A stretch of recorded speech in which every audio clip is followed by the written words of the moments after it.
Hello, everybody, and welcome to this week's episode of The Shadow of the Silver Mane. Before we get into things, dear viewers, a usual reminder. This episode is posted on Sir Thompshire's channel.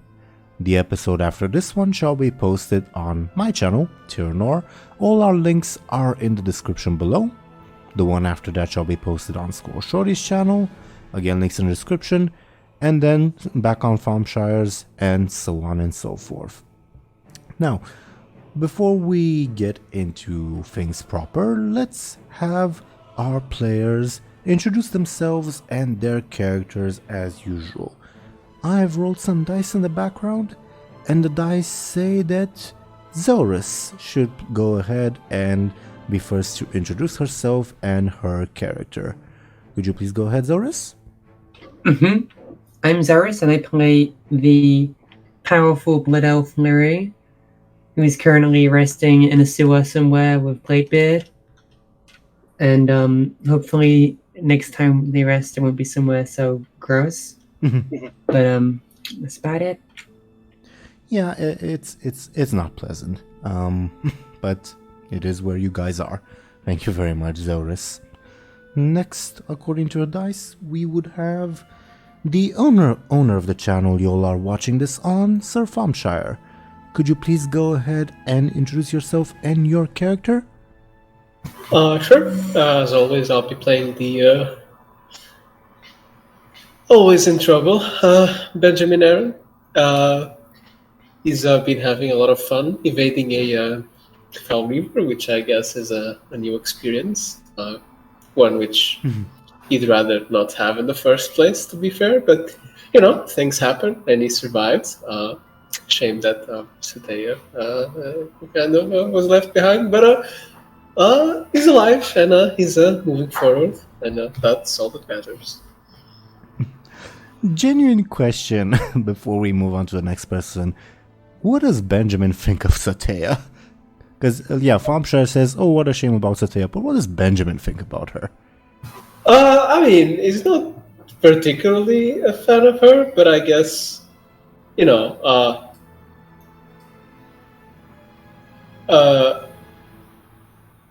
what was I going to say?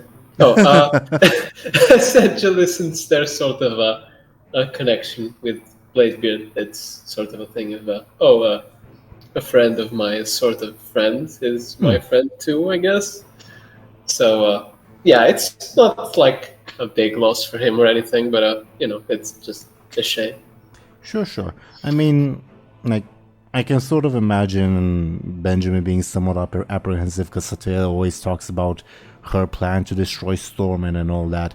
But on the other hand, in a survival situation when you're stranded with two other people, you kind of come to rely on them more or less. So, shrug. Maybe I'm just talking out of my ass. You play Benjamin's character, you decide. Yeah, and knowing her more closely, Benjamin can't help but think, is she actually for real? Because she seems very inept sometimes. Sure, I mean she is cursed. But thank you very much, Thompshire. And speaking of Benjamin's friend, DoomGoblin, could you please go ahead and introduce yourself and your character? Yeah, I play Captain Bladebeard, who now has a new crew member. The guy who appeared because he pulled a card. Gurin, what was his full title? Gurin, the terror of flesh, breaker of bones, and crusher of skulls. An old dwarven warrior. Yep, with a single brain cell. Yep, he's bad at everything except for forceful. He has 10 in that. 10 out of 10. Yeah, mainly he's not even intimidating necessarily. He's just strong. He's basically the equivalent of a rock, I guess. I just hope we don't run into any paper then. Nice one. Thank you very much, DoomGoblin. And next we would have Skoll. Could you please go ahead and introduce yourself and your character?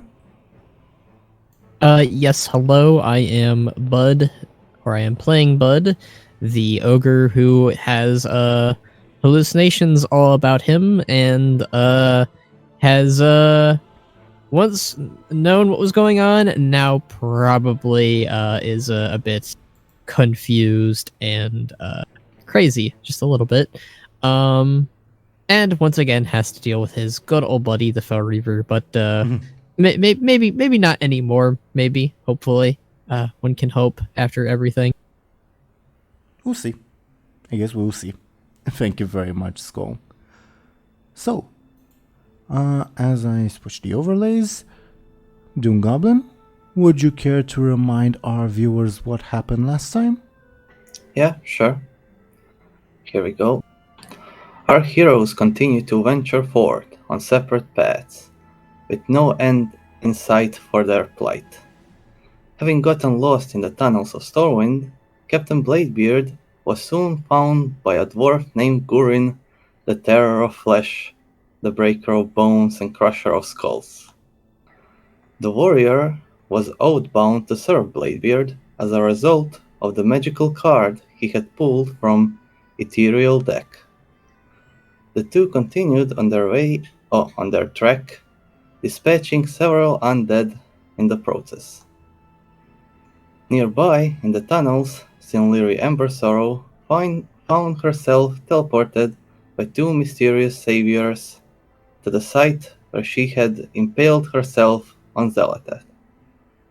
Revealing themselves to be faceless ones, the two agents of the Void briefly taught Lyri several ways to tap into her new power, before leaving with a promise to return. Soon afterwards, the Blood Elf and the Dwarf found each other. To nobody's surprise, a scuffle ensued, with Gurin temporarily running off chasing shadows after having smashed Bladebeard under the belt with his weapon. The two then took a short rest in the tunnels as they contemplated their next move. As for Benjamin Aaran and Captain Buhd, along with Teeironor, they took a brief rest after having unwillingly stumbled upon the Ethereum base camp. This respite.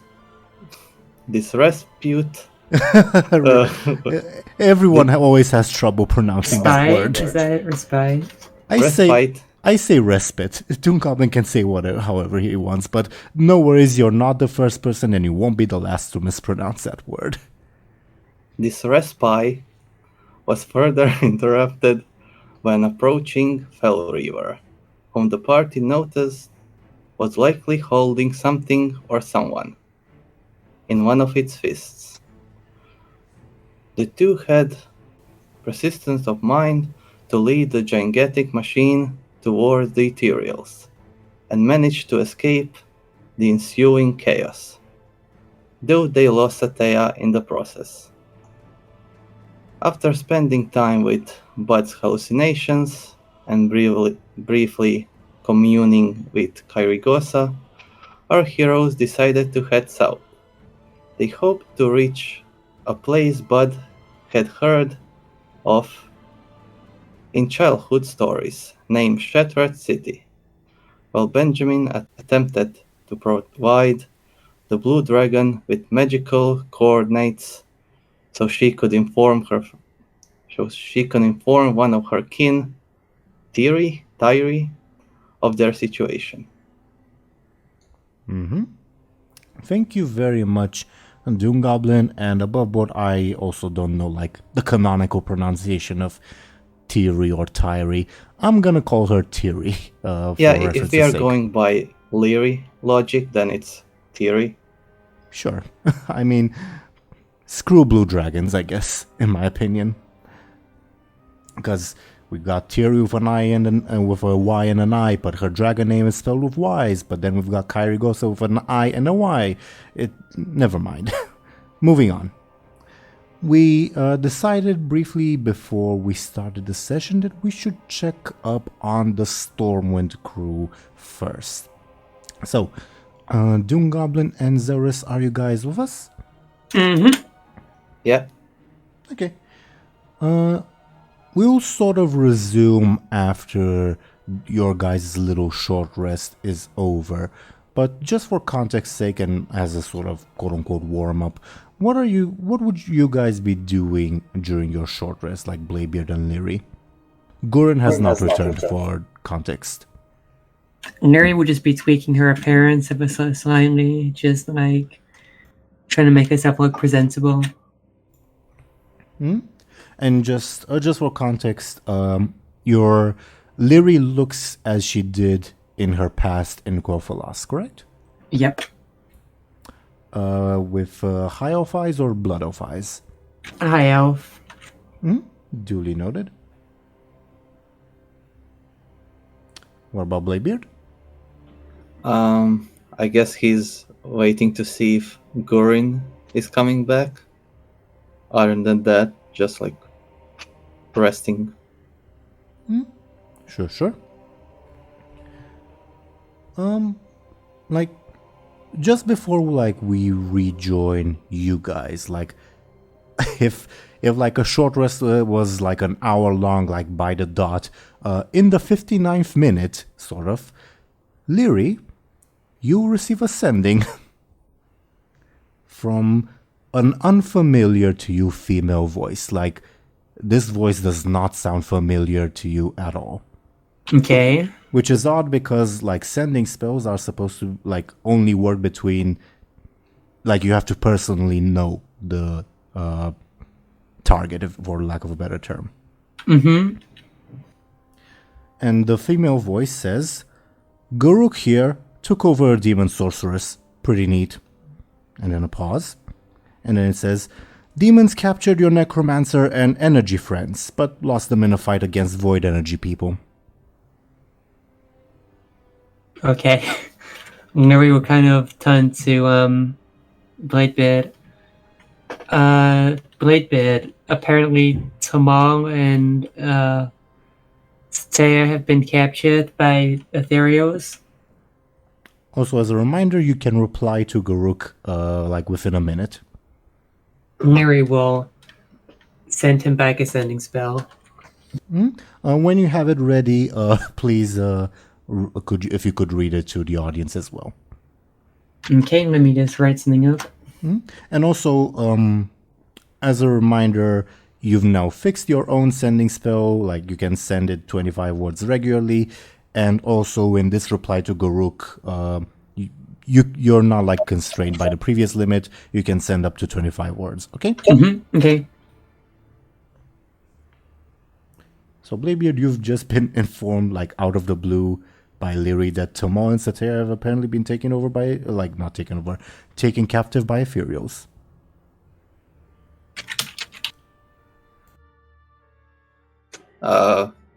Alright. How do you know that?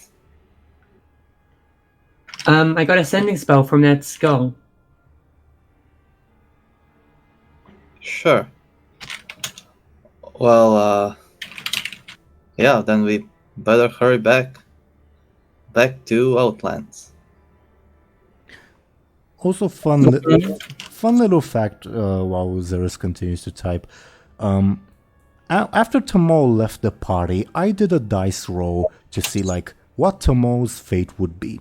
And whenever I do these like fate rolls, it's basically a d20, so 20-sided dice. The higher the number, the better. And on a 1 to 20, I rolled a 3. So Tamal's fate was gonna be very bad. So probably not dead, but close to dead. And I determined Tamal's fate was captured by the Fell Reaver, and that Fell Reaver ran aground into a bunch of Void Ethereals. Okay, I got a message to send back. Okay. Could you, read it to the audience, but also post it in our little Discord? Posted in the Discord. It is interesting. I'll let my companions know. How is the new body? Is it suitable for you? I'm hoping you're doing well. We'll check in with you soon. You would be aware that he can only reply like 8 hours from now. Yeah. But also, like, probably like 2 or 3 hours from now, you'll be able to send your own sendings, if that makes sense. Lyri is well aware. Okay. But shouldn't we deal with Clovis before we leave? What? Who? Clovis. Oh, Man. well, I think the Outland situation is more urgent, right? But we shouldn't. We shouldn't not going move forward anywhere. without back exposed. What? We shouldn't move forward with our back exposed. He'll take any chance to stab us in the back and get rid of us. He can try. He's very weak. Come on, I'm not afraid of him. We should I'm draw it up afraid. then. Yeah, later. I mean, I could probably get him to come out, like, now. Can't I just, like, send him a sending spell? Can we just, like, save our friends first?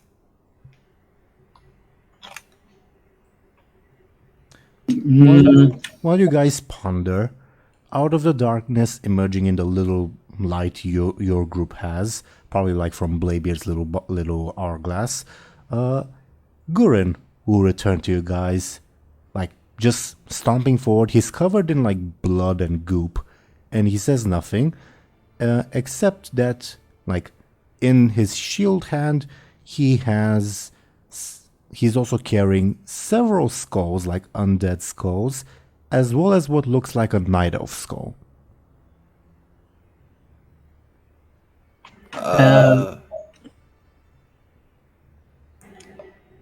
Alright, you're back, I guess. You can stop. Took care of night elf. Alright, you can stop killing things now until I tell you to kill again. Alright? He stares blankly at you. You can tell that he doesn't understand. Yeah, I'll take that as a yes. Who's this? Looks at Lyri. And again, reminder, he speaks in Dwarven. What's he saying, Bladebeard? He killed a night elf. You know, But yeah, this is by the way, this is Gurin, my new companion. Gurin, says Gurin. Is he from the card? I think he exists. No, I mean I know he existed before I pulled the card, but I think the card made him swear an oath to me. So now he is going to be tearing flesh, breaking bones, and crushing skulls of my enemies. All the while he's just been like standing like stone, like staring at Bladebeard. So yeah, you see, killing Clovis is going to be super easy. So why don't we focus on the hard things for now? That's what she said. Huh? Who? Let's just go find the ogres first and see if they're alive. You said they were underwater, right? Oh, yeah. Alright, let's go there first. Okay. You know, I could just get rid of Clovis now, but let's get the ogres, I guess. So, if you guys are going on your little underground adventure, who's like taking point in the party? It can also be Gurin if you guys want. It's a careful roll, isn't it? So Bladebeard, probably. It is a careful roll. But I Yep. will say, okay, so Bladebeard is taking point. Can I assist him? Sure. Can But Gurin assist me? Probably not, because he's too dumb to make his way here. Like, when he found himself in the underground labyrinth, the way he took to get to you was break his way through walls. So, But alright, yeah. so I'll say, just for context sake, Lyri, you assisting Bladebeard, it probably will not alter the outcomes on the roll, but it will give you more of a forewarning, like, oh, if you guys stumble across bad stuff, you'll know ahead of time. Okay? Okay. So can I get a careful from Bladebeard? 0. Which would be a -2 from you. Okay. What? Basically, because your average is 2, you rolled 2 negative dice. Oh. Alright. Okay. Give me a second, because I have to make a note of something.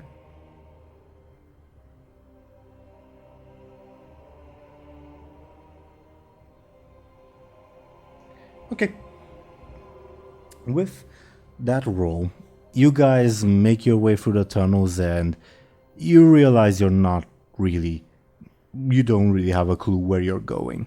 But with both of you keeping your eyes peeled, well, more like mostly your ears peeled, I guess, you would hear from the direction you're going the sound of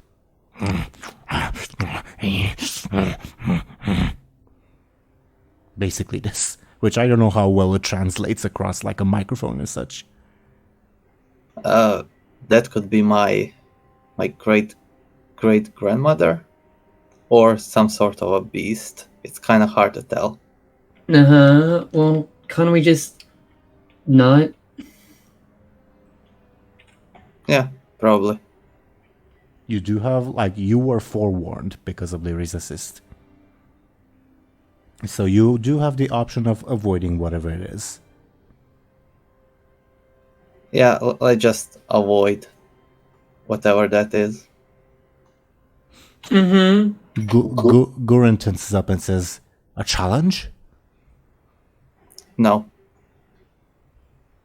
Looks at you. "But what's that?" "Nom nom nom." I don't know. And I don't want to find out. So let's go the other way. Stares at you, but he will follow. Can I get another careful from you, Bladebeard? Okay.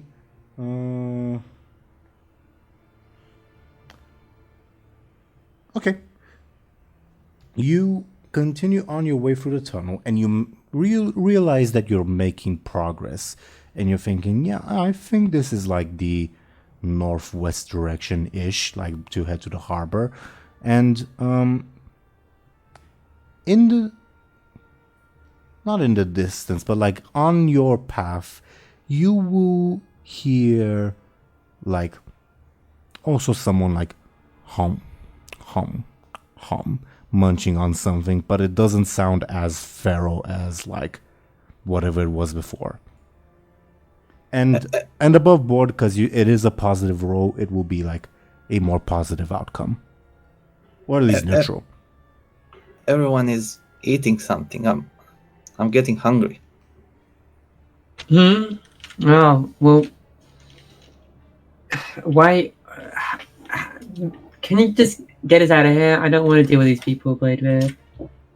We have a city to save. Going around it would take a little bit of time, but you can do it. Should we just kill it? It can't be that strong, right? Sure. Let's see what that is. Sounds less violent, I guess. Lyri will sneak towards the sound. So is Lyri going on ahead? Yeah, Lyri's gonna stealthily scout ahead. Okay. For a reason I will reveal soon, your stealth would not work in this specific circumstance, because the thing that you stumble across, as I put it on screen, is this familiar figure. As, like, if you approach him, he, like, slowly turns his head to you and lets out a big smile. And says, "The beacon has come to the faithful." You again? Have they found you? The shadow ones? I hope they have not. They found me. Oh no! They will lead you astray, dear beacon. Only the faithful can teach you the true path. And he nods to himself. Well, why would I only listen to one person? It seems kind of unintuitive. They want to make you their slave. We want you to guide us. Well, why do you want... Can you teach me anything? Like right now? He ponders to himself and says, I can tell you information, but teaching will require better grounds, a better place. You have encountered one of the faithful before. An strange elf, I think. Yes? The weird purple one? He nods and says, well, all elves are weird. Purple elves too. But this one especially so. When the light of the masters touched him, he would shrivel up. Yes? Yes. By the way, Bladebeard can come into the scene whenever he wants. Yeah, sure. I'll come right now. Hi, Turtle Man. Bladebeard, you son of a bitch. Do not attack the beacon again, or there will be consequences. Yeah, we are cool now. Can you get us out of this sewer tunnels thing? Is this the will of the beacon? Yep, it's the will of the beacon. We need to kill Clovis, so... Nods and says, do I know this Clovis? Can I help? No. We shouldn't get innocents involved. I am far from innocent. And he lets out a smile. Well, we shouldn't let other people involved. Where would you like to exit? Above board, he can guide you wherever you like in Stormwind Underground. You said you wanted to check on the ogres, right? Yeah. It's gonna take us a long time to walk back, though. You really sure you want to check on the ogres? If they're in danger? I mean, you said they were underwater, right? Yeah, but they're in the little bubbles. Are they fine? I don't know, but they're in bubbles, so they should be fine.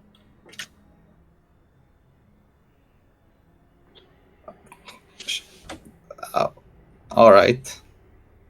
I guess. You know magic more than I. I mean, I don't really know magic. I just put them underwater. I think we should check anyway. You know, even if they're dead, I kind of want to know. What do you need? They're not dead. Okay, fine. We'll check on the others, alright? Just, you're responsible for finding someone to give us the magic dust or whatever, etc., etc.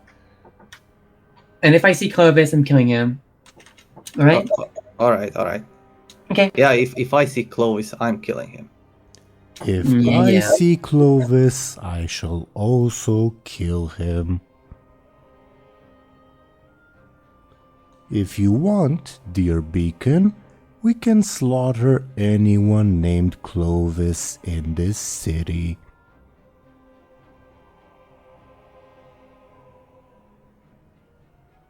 Stares at you. Okay. Just take us to the Harbor District. He gives a nod and would slowly proceed to take you guys to the Harbor District. He walks at a slow pace, but he will get you there. It'll probably take like 10 to 20 minutes of travel time. That's fine. Sorry, I was coughing.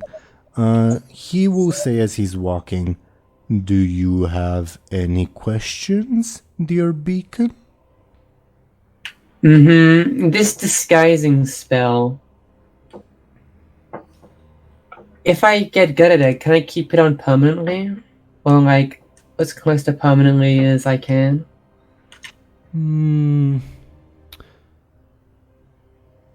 Well, yes, but getting good at it might involve surrendering yourself. And if you do that too early or too late, well, that won't really be a factor. And when's the best time to surrender myself? You should know. You are the one meant to guide us. Well, it probably, if the prophecy is right, it probably would be when you visit the sacred stone. Okay. The prophecy, the sacred stone, Bladebeard. That sounds like bullshit. It's always prophecies and magical stones, and Yeah. it's all dumb. Do you think if I used void magic to send the sending spell, Bladebeard, I can free Clovis out? I can also use my magics to like know where he is exactly. Yeah, that's a good idea. I can also like maybe find out things about him. I'll freak him out with my sending spell, and you find where he is, and then we'll just kill him. Sure. Although kind of sending him a message would kind of be like warning him that we're coming. But if I use the void magic to send the sending spell, wouldn't that creep him out? I have no idea. I have no idea either. The stone I mentioned is real enough. Your friend was there. It is why he is the way he is. Benjamin's orb? No, not. I don't know any Benjamins. I mean the one named Shallan. Oh, I know Ephemeral Shallan. orb? What did Zelris say? I didn't hear. The ephemeral orb? What's that? It's like a rock that makes things appear. Never heard of that. We should get that orb sometime, Bladebeard. Yeah. Also, I have a question. Can you use that disguise spell on someone else, like on me, or is it just like you? I mean, why would I use it on someone who isn't me? Can you make me different? Zelris, can you roll me a clever just to see if you would know the answer to that question? Oh, yeah, with your stunt also applying. With enough time and practice, you could probably cast a spell like that on Bladebeard, but You don't fully understand the spell yourself yet, and you're aware it probably has some weaknesses, which would also apply to Bladebeard if you cast it on him. So it's a bit of a risk, and also it will be under your control to dispel, not Bladebeard's, which might be inconvenient for him. I could probably do it, but it would be a lot of work for me, and I don't really know all of the consequences of doing that. And listen, I'm not a fan of using this disguise to look different. I just want to look like myself, but not purple, alright? Sheesh. You know, Alright. with sneaky people, we sneak around, right? She Yeah, but says she's sneaky as like her clothes are literally like dangling, like making noise because it's armor. Yeah. Sorry. Listen, we're sneaky people, alright? Yeah, we but don't we don't need to imitate people, alright?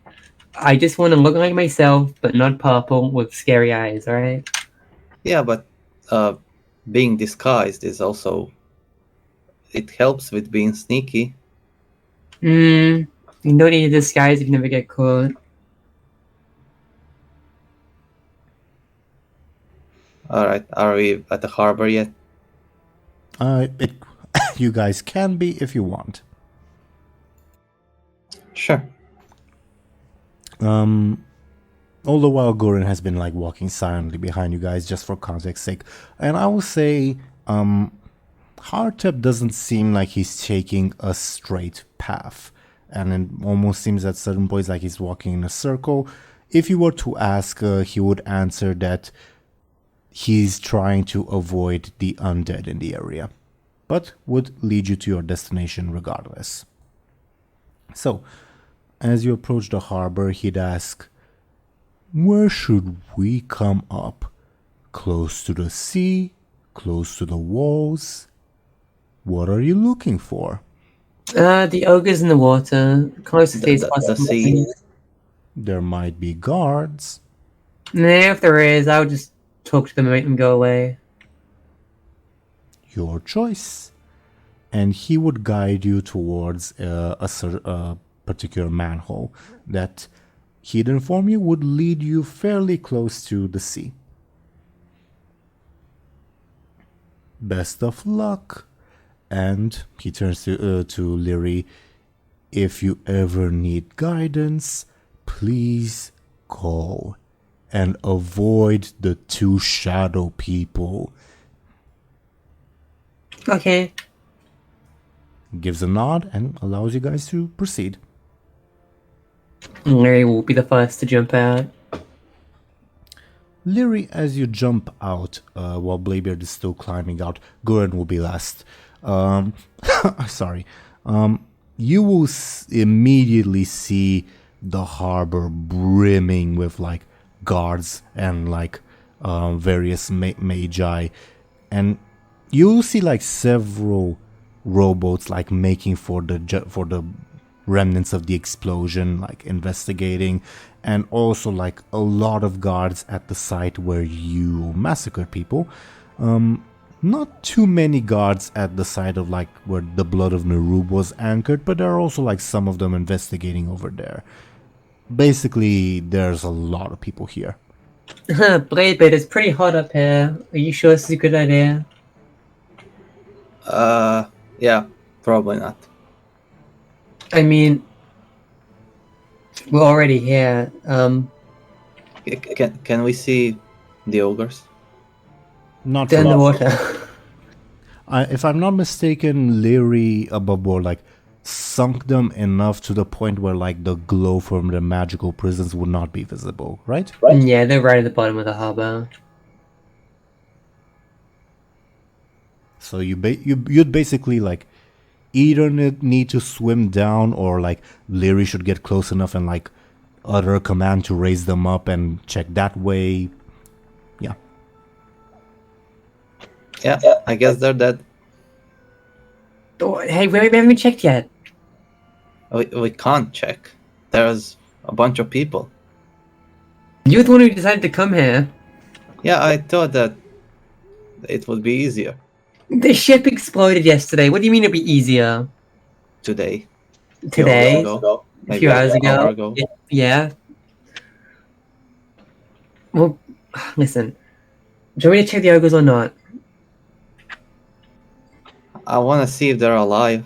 And Hey, then just finish climbing out the manhole. We already look super suspicious. Just get up. I guess I'll follow Lyri. Okay. And Guren will follow Bladebeard. Oh, yeah. You should probably stay, Guren. You sure this is a good idea leaving him near the manhole? We get lost underground again. I can stay, but I am oath-bound. If trouble, need to kill. Just follow Bladebeard. We'll be fine. There won't be any trouble, alright? He's speaking in Dwarven again.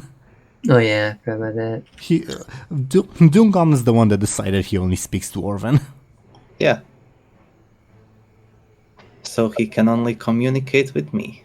Or other dwarves. Yeah. Can you just babysit him, Bladebeard?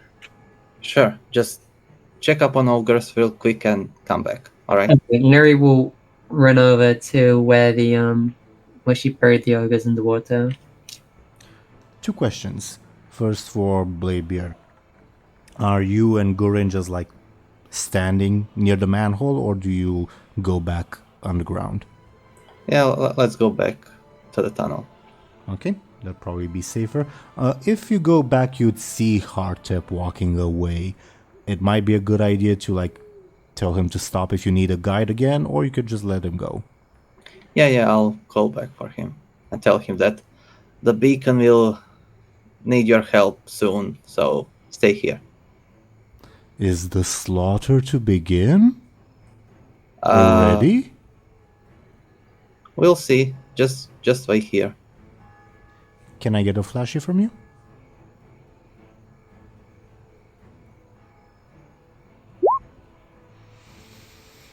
Very well. I will wait for now. So, checking up on Lyri now. Lyri, what's your approach? Are you nonchalantly walking? Are you stealthing? What's up? Lyri's nonchalantly walking to where she buried the ogres. Okay. If you're just nonchalantly walking, again, you would be aware that you're passively invisible to low-level people, but there are also some high-level people around here. And if you're just not nonchalantly walking, I think you will hear a voice saying, "Hey, you over there. What's your business here?" Oh, I just wanted to fish. And let me put the icon on screen once I find him. Give me a second. But basically, you would recognize... Oh, there it is. You would recognize this person. Oh no. He's from the Mage District, isn't he? I mean, he's the High Sorcerer of Stormwind. Yeah. he failed to see the Dreadlord, so he might not see you. Never know. He's a dumbass. Hello? So he walks up to you, accompanied by 2 guards and what looks like another mage, and says, "Fishing at this hour? Explain yourself." You'll notice the guards look momentarily surprised that, oh yeah, there was a person here. What time is it again? What kind of question is that? No. I mean, I was asking myself that. I mean, it should be time for the dusk-scaled bass to be in Stormwind Harbor. It only comes out at dusk. How did you get here? How did you get through the checkpoint? I just walked through. How? Present your credentials. I didn't have any credentials. I just walked through the checkpoint. Present them now. No, I don't have any. I just walked through the checkpoint. No one asked for any. I just walked through. If you don't have any credentials, then we might have to assume that you are perhaps a Horde infiltrator. High Sorcerer, that's slightly racist. Shut up. Or whatever else you might be. Now, present your credentials. I literally said I don't have any credentials. Oh my god. Then we'll have to take you under arrest. Guards. I was led through here without credentials. Now you're gonna... This is not my fault. This is the fault of the people at the checkpoint. They just let me through. Guard Caesar. And the guards move forward to seize you. Lyri will slowly back up. How do you defend yourself from the High Sorcerer casting a frost spell to freeze you in your tracks? Well, your legs at least. Is he like quick about it, or is he taking his damn time about it? You'd see him start casting, but he's fairly quick. Okay. Lyri, oh my god, that's scary. Lyri will see him cast the spell, and I guess she will make a move that makes him look like she's about to charge him down. But as she's about to like get in contact to like hit him, she will blink away to maybe, I guess, switch up his spell. Sounds like a sneaky defense. You still find yourself frozen, like before you have a chance to take a few steps. We're not in initiative yet, I'll say that much, unless you want it to be initiative. No, it's fine right now. Sure. So you find your legs frozen, temporarily at least, and he narrows his eyes in like suspicion at you and says, So what are you? Horde spy? Defias remnant? Smuggler? I'm merely a fisher. Clearly not. Lyri shrugs. What are you two standing around for? I told you to handcuff her. Right away, High Sorcerer. And To handcuff me? Wait a minute. This is unlawful. You can't do this. Lyri will. you are trespassing. Go ahead, my bad. How close is she to the ogres? Far. Oh no. Like, say, 50 meters away. Can she try to lift them out of the water right now? Even if it's impossible? Can you give me either a careful or a forceful? Which one's the same thing? Okay. You'd need to get closer. Great. The High Sorcerer would start monologuing. You're trespassing on a crime scene where 20 guardsmen and my own mages have died. Furthermore, a ship just exploded. Points at the remnants of the explosion. And now you, a suspicious individual, just wanders in past the checkpoint. No, we're gonna take you in. You have a lot of questions to answer to. This sounds like something someone of the Silver Man would say. Lyri says as she like is being surrounded. Silver what? Are you part of the Silver Man? Are you part of Clovis's gang? This is very, very suspicious coming from someone the likes of you. What in the name of Azeroth are you talking about? What's the Silver Mane? Above board, feel free to like roll me a careful to see like if he's being sincere or not. Hard to tell. You're part of the Silver Man. I see through your lies. Enough of this. Guard sees her already. And the guards make timid motions to begin handcuffing you. No. Lyri will try and like move her hands around so they don't handcuff her. Listen, I don't want to be handcuffed right now. I can't really fish that well. Sit still, lady. I don't want to be handcuffed. I just want to fish. The guard will try to punch you. How do you defend yourself? I will try and quickly dodge out of the way of his punch, like by ducking. Give me a quick. That guard got a very good roll. He clocks you and you're momentarily stunned. You bastard, you hit me! Resisting arrest as well. Oh my god. Wow. I'm resisting an unlawful arrest. That means I'm actually being lawful right now. We shall see if this was lawful or not in the proper court of law. In the proper court of law? I'm not going to court. You don't have a choice in this matter. I do have a choice. I am not being taken to court. The guards, because of the role, they would proceed to handcuff you, but the frost at your feet, like the High Sorcerer, would dissipate it, if that makes sense. Hmm. And he'd Okay. say, take her to the stockades. We'll have a proper chat in the morning. Lyri will try and run away.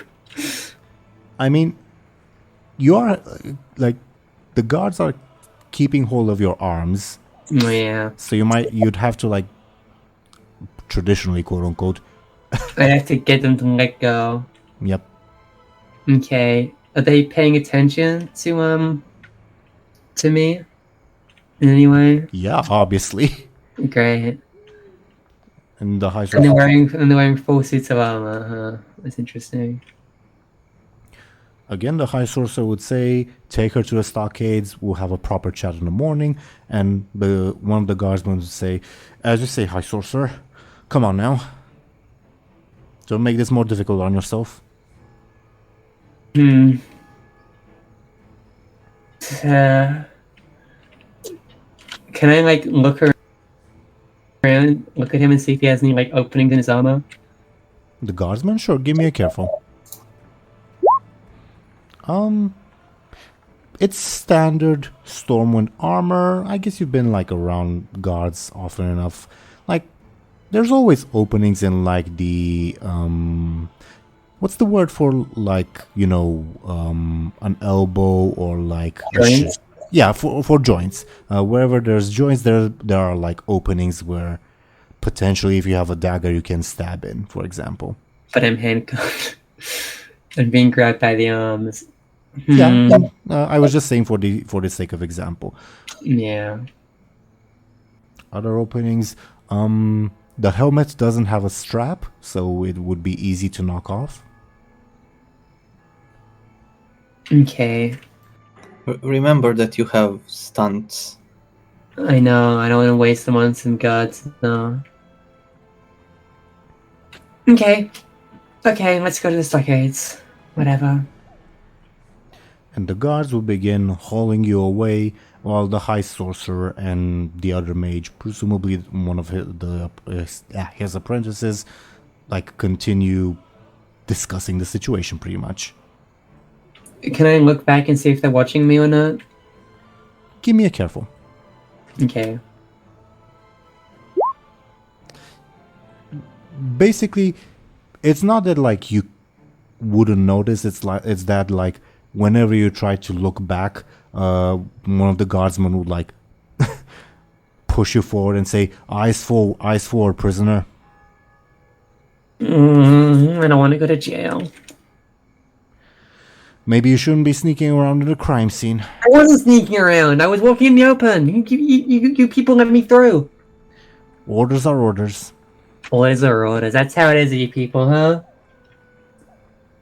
The guardsman shrugs. Yes, that is how it is with us people. Can I try and trip on them up with my feet? Sure, give me a sneaky.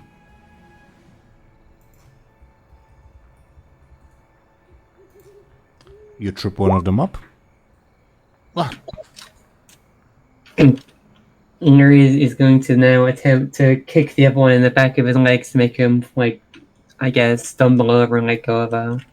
I take this as a quick roll because the surprise was more or less wasted on the trip, okay? Yep. Mm-hmm.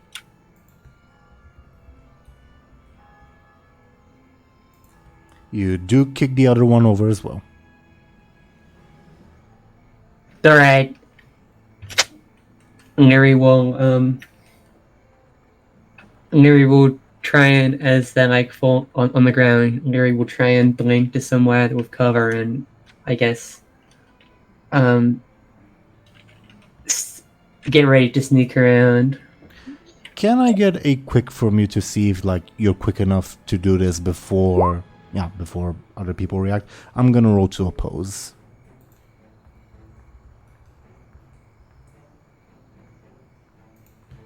You take everyone by surprise completely. Like, there are also other guards nearby, but you blink away.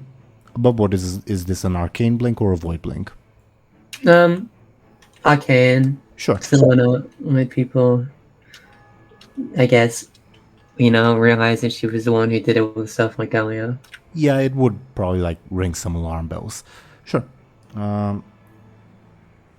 I would say you do manage to blink away like to a nearby shadowy spot, and it is night out. The only effective light is like from the torches these people are carrying, but you do cause alarm as like some guards rush forward to like assist the two who you've knocked over, and a general search begins, and you see the High Sorcerer and his presumed apprentice like look up from whatever they were discussing and yell out orders to look for a high elf wearing dark armor and a crown, like basically the description of your disguise. Okay. And also one thing, this doesn't affect like what you've done so far, but you do notice when you make this arcane blink, you feel a little more sluggish than usual, and you begin to think, like, to ponder on like the words the two void people told you, and you realize, yeah, things are kind of more difficult now that I'm voidy if I don't use void magic. Makes sense. But you are now currently in the shadows. Not any closer to the ogres, but hidden momentarily. Great. I just gotta get to the ogres and then check on them, and then I can go back to Bladebeard. Why is everything so difficult? Lyri will, I guess, have like look out and see if there's any guards in the way of hiring the ogres. And Oh yeah. There's patrols everywhere, and also the High Sorcerer. Looks like it's gonna be a bit difficult. You can maybe disguise as a guard. And Lyri said earlier that she's not in disguise as anyone else. She's gonna stick by that. Okay, I just gotta sneak past all these people. It should be fine. Lyri will, I guess, stealthily try and advance closer to the ogres. Sure. Get to the next position where she can evaluate how to get closer.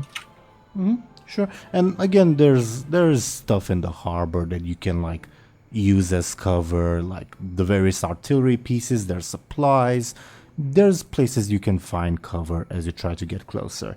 So can I get a first sneaky roll from you? Does my stunt apply since I'm trying to remain hidden? Yep. You pass by a patrol without any incident. If you continue this way, can I get another sneaky from you? Okay.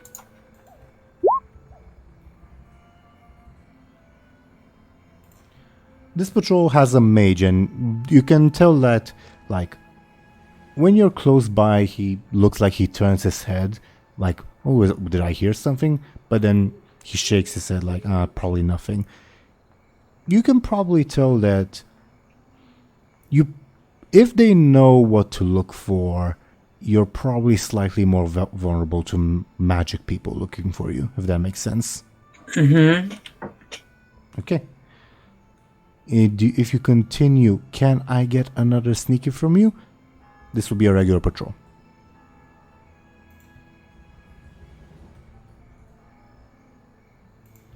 You continue to advance, and you get fairly close to where the Blood of Nerub was anchored.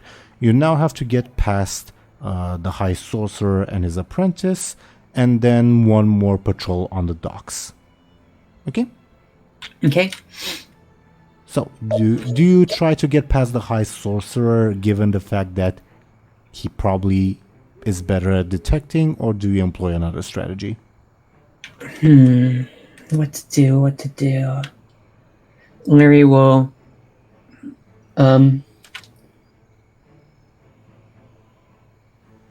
Lyri will grab her trusty gun and she will throw it to like another part of the harbor, and hopefully that'll make a noise that distracts people or someone notices it, I guess. Give me a flashy.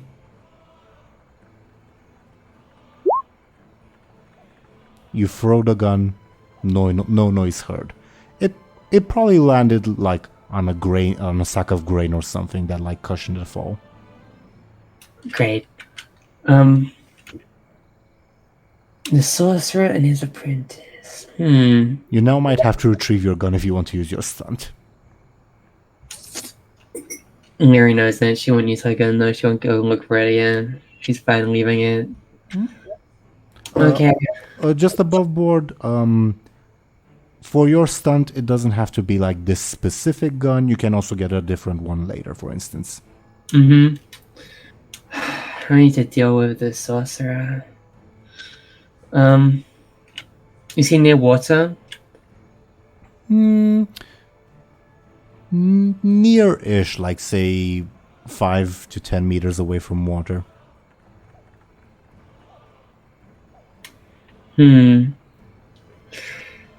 How am I gonna do this?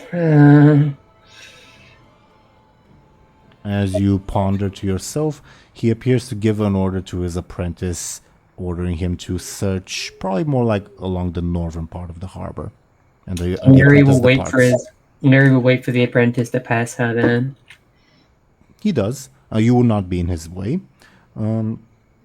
He stays on his position, but he appears to be like conjuring certain spells. Feel free to like roll me a clever rather or careful to.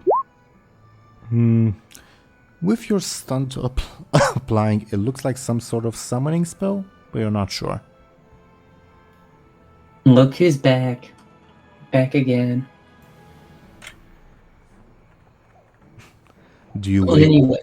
Anyway, Lyri will try and sneak past the sorcerer now that the apprentice has gone ahead. Sure.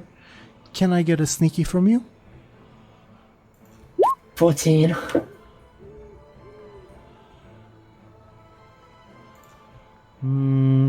Okay. Yeah, you would sneak past him. As you do, he begins summoning arcane elementals, and like he summons an arcane elemental and gives it the command, look for your description, and then summons another, gives it that command as well, and the arcane elementals begin wandering in sort of random directions across the harbor. Oh my god, this is I don't think I've ever done anything this bad before. It's scary. You do make your way past him, so at this point you can try reaching the ogres from a distance, or you can try to like get closer still, but you'd have to sneak your way past a regular patrol. Lyri will try and sneak past the regular patrol. Sure. Give me a sneaky, please.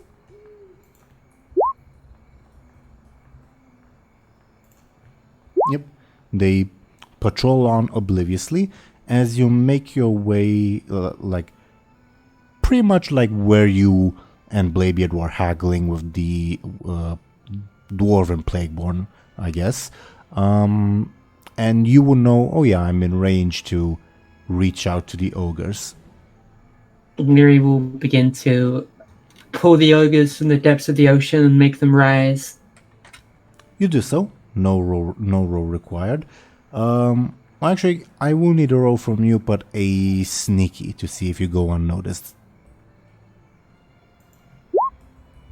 Oh god, that's really bad. I guess I'm spending fate points then. Sure. I will, can I use my upstanding citizen, because I really don't want to kill any guards? Does that does that count? I don't think it would, because the upstanding citizen would surrender themselves. Okay, I'll use Scheming Magi then. Sure. And you're using it to improve your roll by 2? I'm doing it to reroll. Okay, then please reroll. Great. Let me check the wording on your stunt to see if it applies in the specific situation, okay? Okay. Give me a second, please. When you try to hide or remain hidden, it wouldn't really apply here because you're not really stealth casting. This is more of like an incidental, oh, those isn't noticed. If that makes sense. Okay. Oh god, I'm gonna have to spend another fate point. This is horrible. All my well-earned fate points. Oh, okay. I'll use a charge of let me pull up my sheet. Hmm?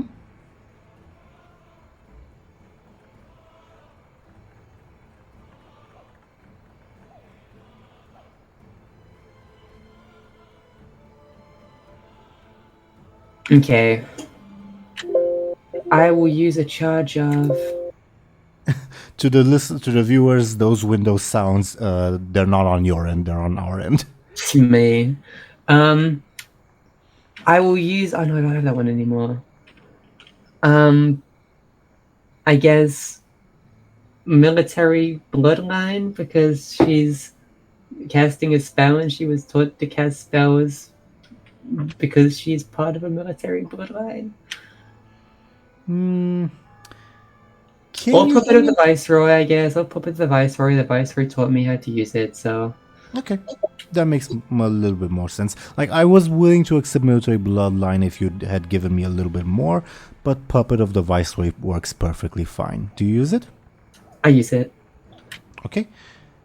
As you cast, you see, like, the High Sorcerer, like, same reaction as the mage from before. Like, he seems to like, oh, did I notice something? What was that? But then he continues focusing on summoning arcane elementals, probably not having noticed you. So you are able to call up the ogres, at least for now, without being spotted.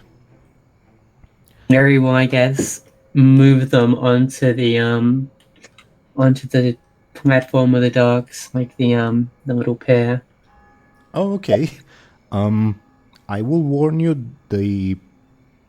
as they begin bringing them up, those prisons shine. Like, you will call attention because they're filled with light, if that makes sense.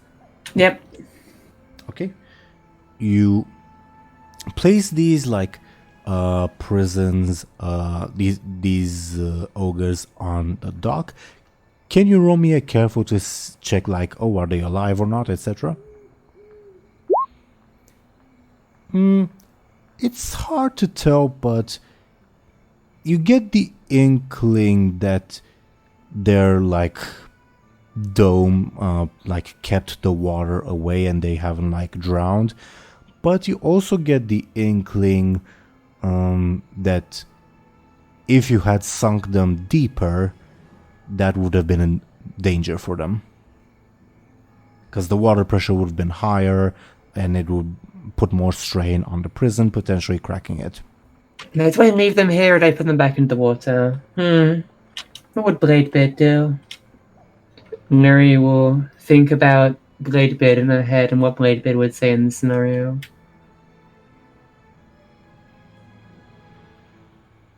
Can I roll for that? That'd be funny. Sure, give me clever, I guess.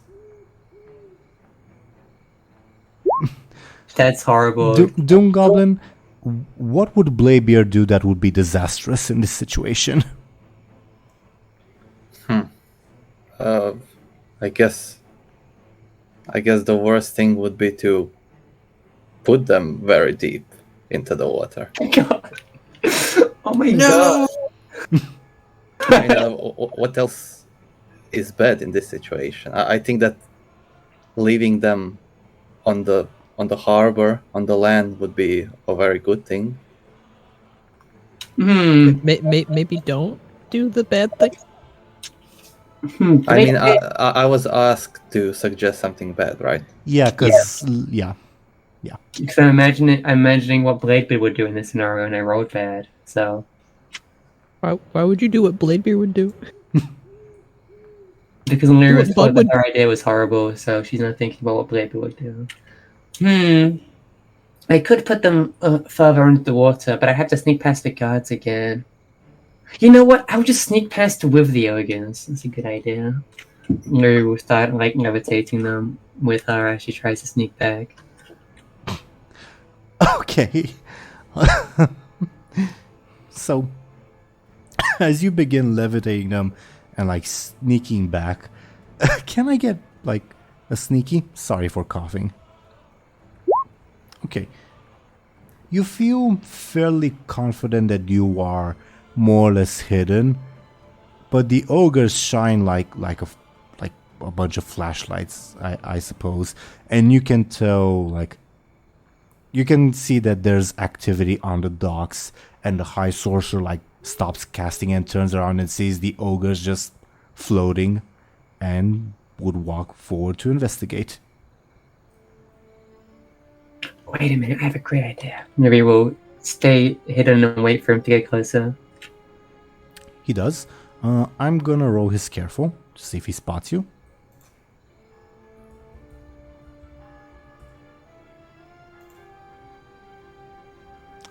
You have a 10 because of your stun, so he does not.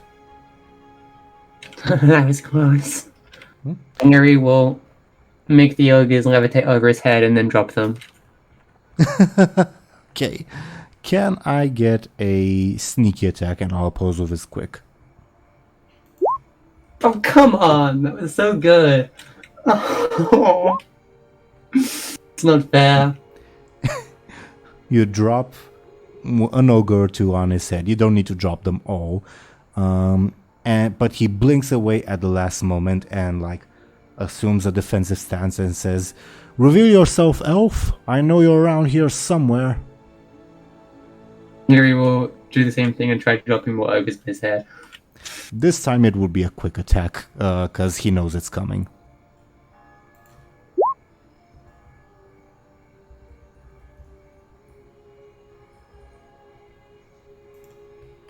Okay.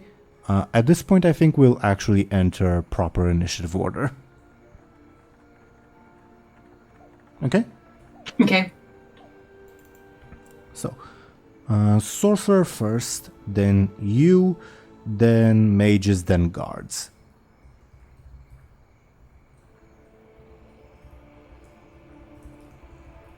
I would like to compel Lyri.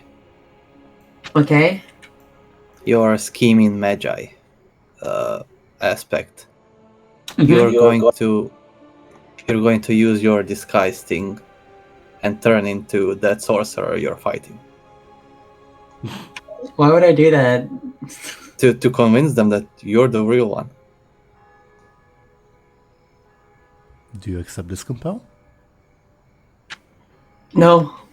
Then you are out of fate points. Yep, I know. I have a feeling that doing that compel will literally kill me because he's so much more powerful than me. He'll just instantly kill me. His turn.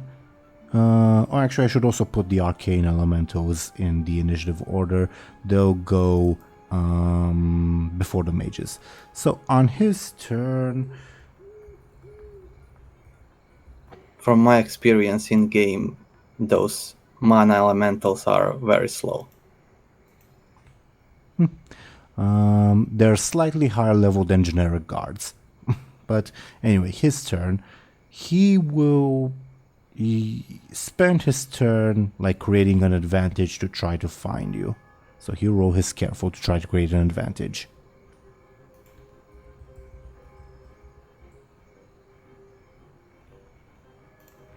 That is insufficient at the moment. And you see him cast a spell. You'd probably recognize it as a light spell or a divination spell or anything like that. But you recognize from his frustrated expression that whatever he was planning, it's not quite enough to properly reveal you yet. You're for the moment still hidden. Your turn. From stealth, I'm gonna shoot a void bolt on like his legs to try and knock him off his feet. Sure, sounds like a careful, forceful, or sneaky. I'll leave it up to you.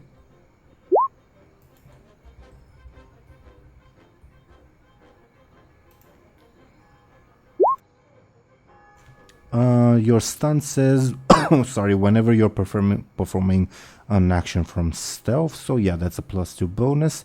You deal 3 points of damage to him as you do knock him off his feet, and he lets out a yelp and says, "Guards, guards!" And yeah, he takes 3 points of damage. Next turn, the arcane elementals won't do anything, but they will show up on the scene, and you see them begin searching for you. They're basically they're like casting. You ever played a mage in WoW, or if not, maybe you know the arcane explosion spell. They're basically casting like a weaker version of that doesn't actually harm, but would reveal anything in its radius. Sure. So the arcane elementals show up. Mage's turn. I think they'll take a little while longer to get there, and the guards will probably take a little while longer as well. So Andromath's turn at this point. He will probably ask, "What's with these ogres, elf? Explain yourself." Lyri will not say anything. Fine then. He prepares a fireball and casts it at one of the ogres. Probably like a pyroblast, actually.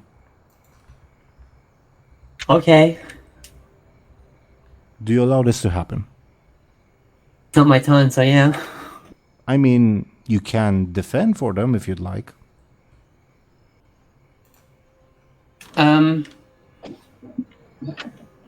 Can I shoot a Can I like shoot a void bolt from in stealth to like hit his hand so he like doesn't fires it in the wrong direction or something? I don't know how else. Sure. You could also defend by like moving the ogres, if that makes sense. Okay. But I think that would be a quick defense with your stunt applying, okay? With your stunt applying, that is sufficient, and he like lets out a yelp. So they're important to you then, eh? Surrender and I will not harm them. Lyri will not say anything. I would like to compel Lyri's upstanding citizen aspect and say that she does surrender. And Lyri is obligated to accept. Thank you. Lyri will come out with her hands up and say, okay, fine. I surrender. It seems that you have a lot of explaining to do. I see like lowers his hand but still like maintains a cautious stance. Now, DoomGoblin, since you compel Lyri, what does Lyri surrendering mean? Like both in terms of game mechanics and like narrative, how far does the surrender go? I don't know. I guess all the way. Let's say, yeah. I mean, she needs to listen to a person of law. This mage guy, and she needs to go to prison. So basically, fully cooperate with the authorities and go to prison if required. Sure. Yeah. Okay. So, Lyri, you have to cooperate with the authorities per DoomGoblin's compel. So, Okay. So you probably have to be truthful, or like fairly close to the truth at least. So he'd probably ask, explain yourself. What's your involvement with tonight's incident, with the murder of 20 guards and mages, with the explosion? Explain now. What explosion? You mean the one with the ship? Yes. There was a silver man, aka Clovis, aka the government, aka the Stormwind authorities, aka you. But I mean, I'm being cooperative. But I'm just saying it's definitely you that did it. But whatever, it's fine. Are you accusing me? No, the collective you. What's this Silvermane you keep babbling on about? A secret service full of people who are trying to overthrow the nobles and the king, led by an SI7 agent, and also an elf, and also other nobles for some reason. I mean, it's a whole thing. And what's your direct involvement with all this? They want me dead. And okay, so that's how they're involved with the explosion. Are they involved with the slaughter of the guardsmen from earlier? No, that was me. You freely admit to killing 20 guardsmen and mages. Yep. He looks absolutely shocked. And Lyri will stick her tongue out and do a funny face. I think he would cast a frost spell to freeze your hands. Wait a minute, I'm still handcuffed. Alright, well, yeah, actually you are, funnily enough. I think he would anyway. Okay. You're going to be put away for a very, very long time. Yep. As the guards finally show up, as well as the arcane elementals and mages, and the High Sorcerer would say, "This time I'll escort her personally. You four come with me." And Andromath and 4 guardsmen will escort you to the stockades. Wait, you can't move the ogres unless I do it. You might want me to bring them, or not. I mean, no one else can move them, but I can. Why is it that only you can move them? I don't know. You do know. Just the way it is. Above board. Do I have to tell them? That's up to I have to be DoomGoblin. cooperative. That's up to DoomGoblin.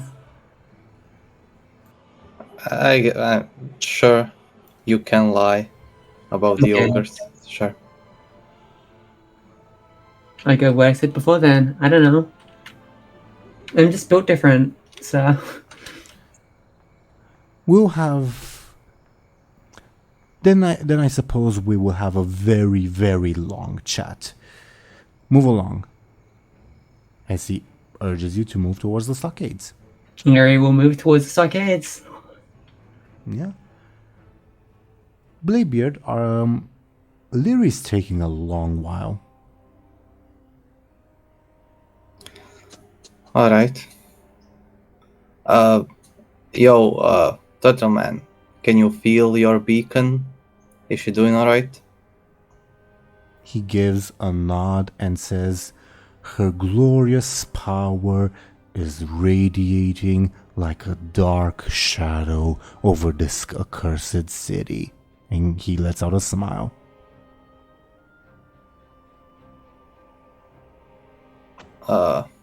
Alright. While we wait for her, do you wanna pull a card? Do you ask Hartep, the turtle? Yeah. A card? Yeah, I have a bunch of magical cards that do fun things. Let me roll Hartep's careful to see if he'd think this is a good idea or not.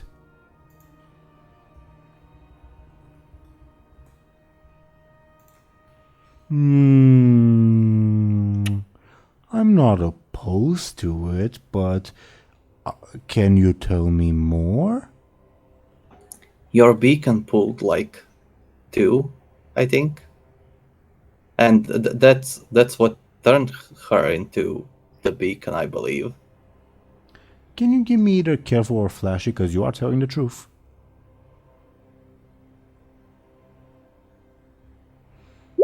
His eyes light up and he says, but the beacon is the beacon. I'm not saying that you're gonna become a beacon, but Something is going to happen. I should follow in her glorious footsteps. Yes. May I? Yeah, here you go. Okay. So do you allow Hardtip to pull a card? Yeah, that's the idea. Okay, give me a second to open up my note for the deck.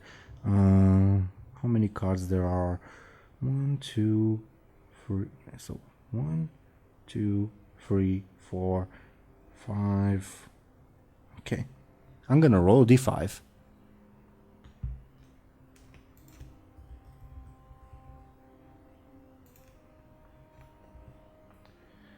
That is 1, 2, 3. Okay. Okay. I just hope it's not one with gold. All Bladebeard would see is that Hardtip would pull. Let me put the thing on screen. Give me a second. He would pull a specific. There's the deck. Sorry, I have a lot of folders to go through.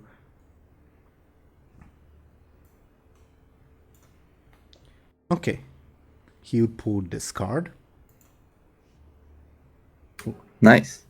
Which you have not pulled before.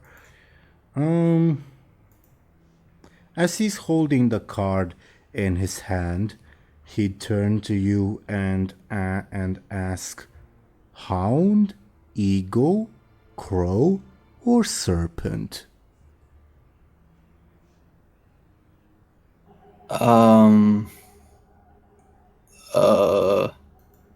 Serpent? Very well. Serpent, then, he says to the card, and the card vanishes in his palms, and he opens, his eyes go wide, and he lets out a oh. Okay, I see how it is. So, what's going on? What did you get? Should I tell you? Yeah, sure. If you allow me to pull another. Oh, you're getting greedy, man.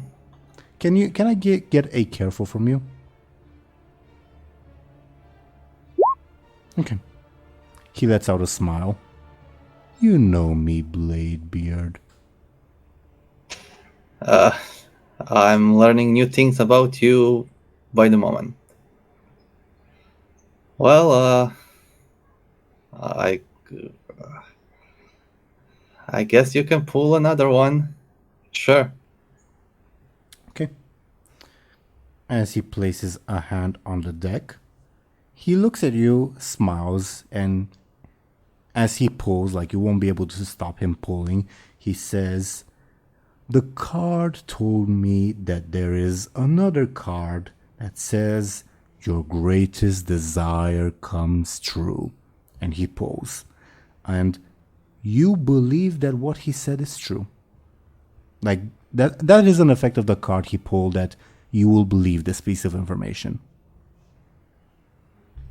So you do believe that there's a card that says your greatest desire comes true. So as he pulls... I know about that card. Unless it's another one. The richest one was specifically material wealth. Alright, so there are two good cards. Or we'll see. Maybe one if he pulls one. Okay, so the card he pulled right now... where's the deck? Okay, this is a fun one. He pulls the card, looks up very self-satisfied, and let me put the card on screen before I say what happens. He got the one, probably. It's this card. Yeah, he gets one wish. Damn it. Not quite. Oh, he gets hit by a meteor and dies. Not quite. So, as he pulls this card and reveals it, like his smug expression turns to one of fear, and before you, the card explodes. How do you defend yourself from this sudden explosion? I hide behind Gurin. Give me sneaky or quick, I guess. Will my stunt apply since this is not a person that's taller than me? It will not. Probably not, right? It will not. So I'll go with sneaky then.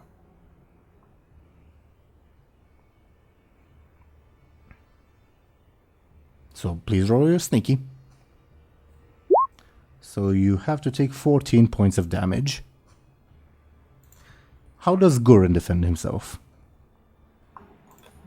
By putting his shield in front of his face. Sounds forceful. So Gurin takes 11 points of damage. Now let me see for Hardtep.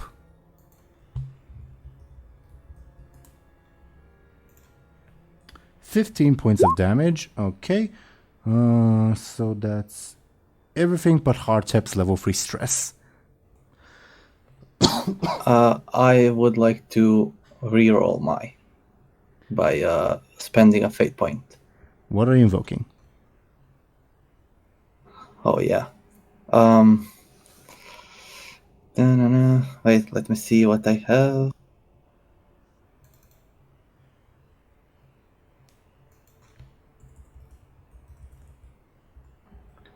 Not a lot that would so this is like a explosion, right?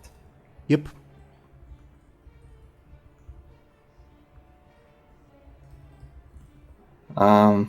Only thing I can think of is pirate captain with no ship or crew. Once he had a ship, and sometimes there are a bunch of explosions around ships with cannons and stuff firing at each other. Sure. Yeah, that is sufficient. What are you using it for? I'm going to reroll my sneaky. Okay. Please reroll. That is much better. So that's only 8 points of damage. 8. So my stresses are 6, and then my level 2 consequence, right? Does that make sense? Yeah. Great.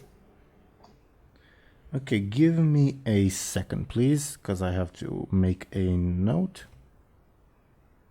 Also, can I spend my fate points for Gurin? Not saying that I will, but is that something that I can do? Yeah, we haven't actually established that. Yes, you can. Okay, so did I take away your fate point? No, I haven't. So, have I? Yeah, you have. I gave one to Lyri and one now. Okay. So I have one left. Correct. So you take your stress and your level 2 consequence. Yeah. Level 2 consequence will be blindsided, I guess. Sure. And sure, and just because I'm a dick, I'm gonna use your level 4 consequence to inflict 2 more damage to you. Oh, that means I have to take the level 6. Or mitigate it, yes. So yeah, if I spend another fate point, I'm fine, right? Yes, I don't have to take level 6. Yes. Sure.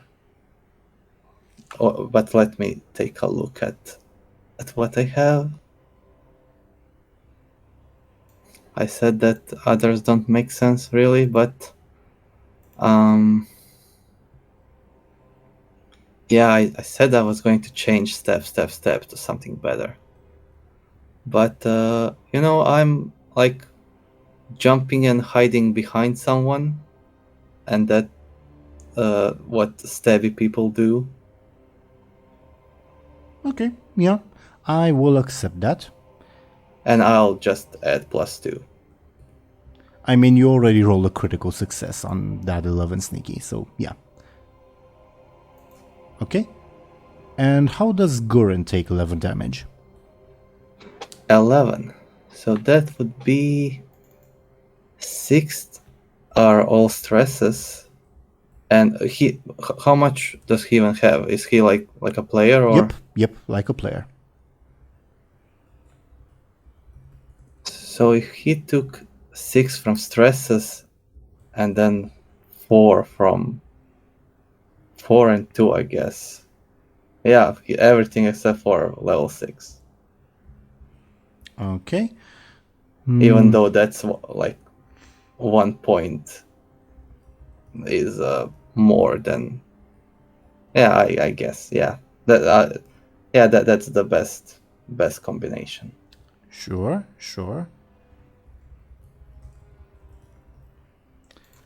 So, Hardtop's level 2 consequence is stunned, level 4 is fearful, and 6 is burned to a crisp. He's in bad shape.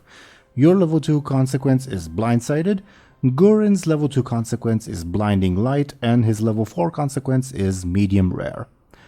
So, this giant explosion pops up from the card, as it also vanishes as the cards do. The rest of the deck is intact on that note, but all of you are burned to a crisp. Says Hardtop. Oh, that's not what was supposed to happen. But it did. It did. Alright, I guess enough cards for now. We should wait for the beacon to return. But there's only 3 left, and one of them is you get everything you want. No, don't believe that. You do have to believe that. That's the effect. I'm trying to convince him to not draw any more cards. But it's the truth. Nah, these cards are wild. You cannot trust them, and we should not pull anymore. And Gurren also coughs up and says, "What attacked us, Captain?" What? What did he say? What attacked us? I don't know.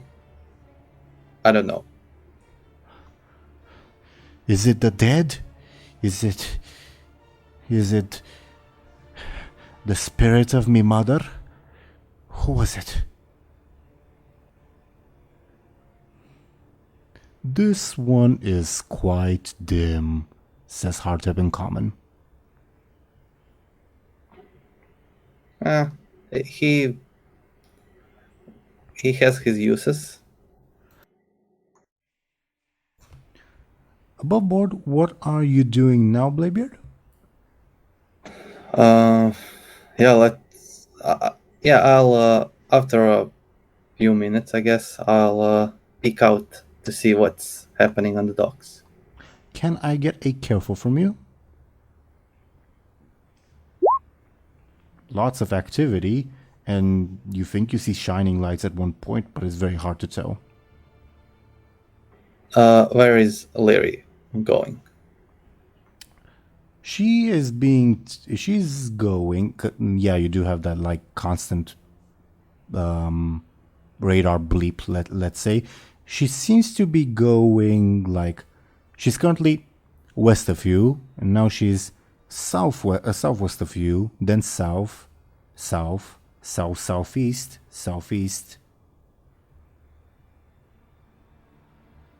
She appears to be heading towards Stormwind City. I'll try to look in her direction. Can I get another careful from you? I will. Sure.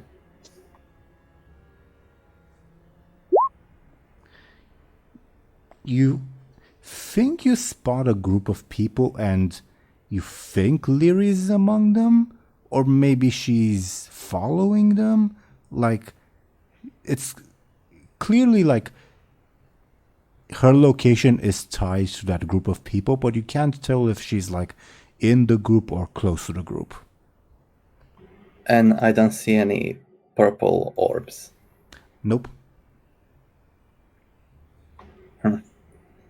I didn't get any answers, and I lost Lyri.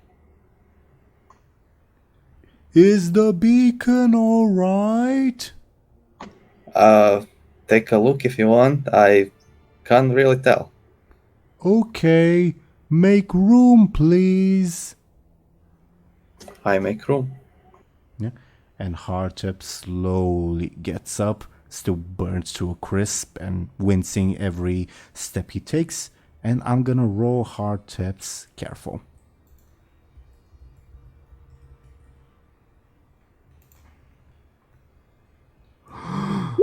They're taking the beacon away. We must slaughter them. Is she alive?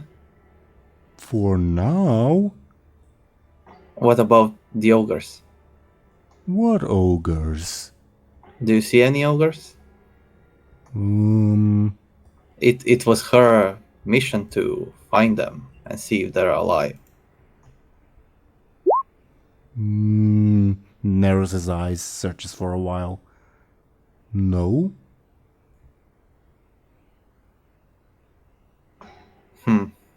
I have to go and gather the faithful. We must liberate the beacon. Sure. You have a lot of friends that also consider her their goddess. Not goddess. Beacon. Guiding Yeah, light. whatever. Sent here to throw the entire world into shadow. All And right. yes, I do. You know one of them. Can you get in Throne? touch with him? Throne? No. He's a nice Chisel. McChisel. No. The elf. Shallan, I believe. Oh, Shallan. It would take a while, but I guess I could. He's far away. We will probably require his aid. I will gather the faithful and at noon we will strike and slaughter everyone in our path. Can you get Shallan here by then? I wouldn't recommend we do that, but is there a way I can convince you not to go on a murder spree across the city? The beacon must be safeguarded. Do you have other ideas?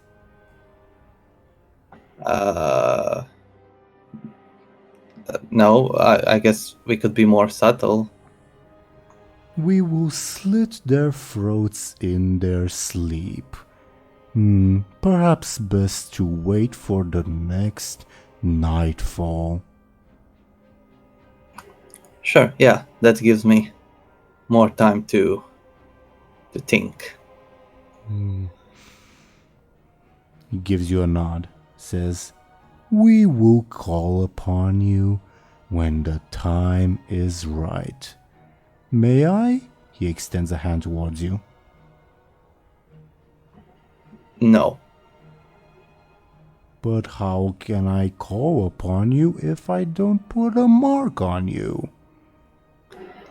I'll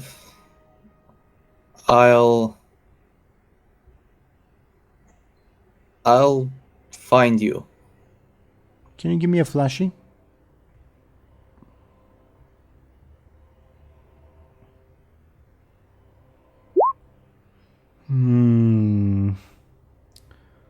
for the sake of our old partnership, I will trust you.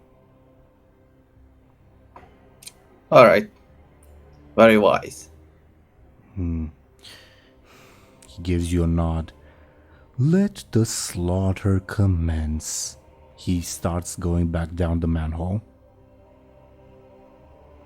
Can you also, like, show me how to find an exit somewhere else, like Cathedral District or Trade Square?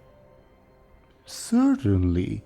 You just have to follow this. He points at his nose.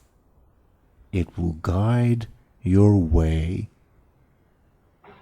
My sense of smell isn't that good, so... Neither is mine.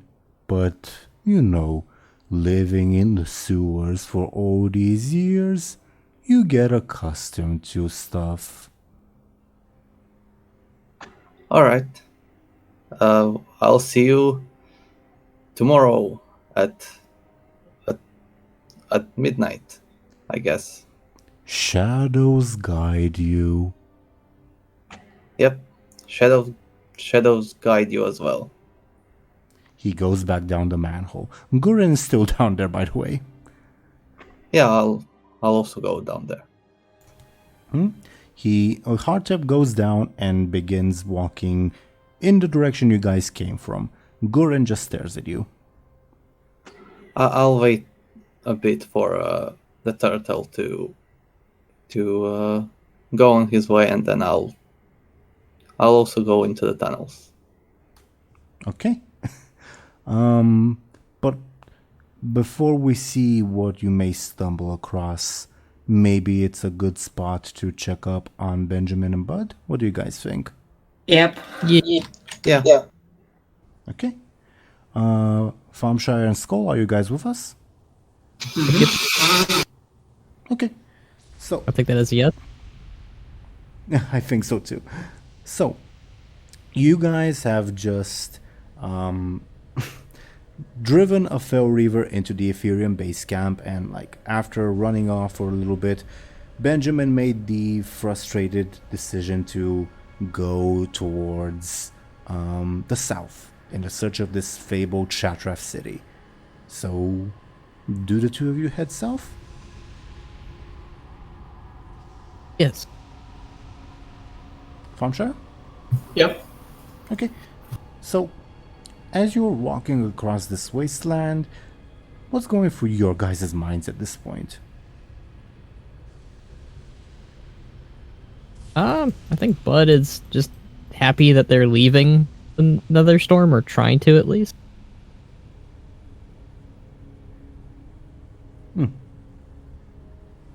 What about Benjamin? Sorry, could you repeat the question? What's going through Benjamin's mind? I think still kind of processing everything. I think being chased by a Fell Reaver is sort of the scare of the day. So his brain is still trying to process it a bit. So he's kind of just mindlessly walking almost. Sure. Do you guys do anything or talk about anything as you're just walking? Sure, Buhd will ask. Yeah. How are you doing, Benjamin, after your first Fell Stomper encounter? How many times did you face these things again? Buhd starts counting on his fingers, or trying to. 1, 2, 3. A lot.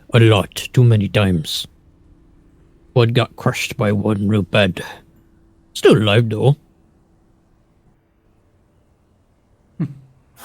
I guess that is good to know. Yeah. Buhd is very durable. So, how far is this Shatrath place? Oh, I don't really remember, but it's not in this nasty place. Can Can Bud give me either careful or clever to see if he can get a more accurate estimate? Yeah. Like Let's go with. I would he like to. basically what he remembers from like the childhood stories and how he'd correlated with like their present like place, etc. Yeah. Let me do my roll, and depending on which, I might increase it with a stunt or an aspect.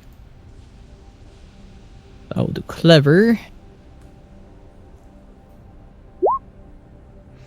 And I guess depending on if that's sufficient or not, I will increase.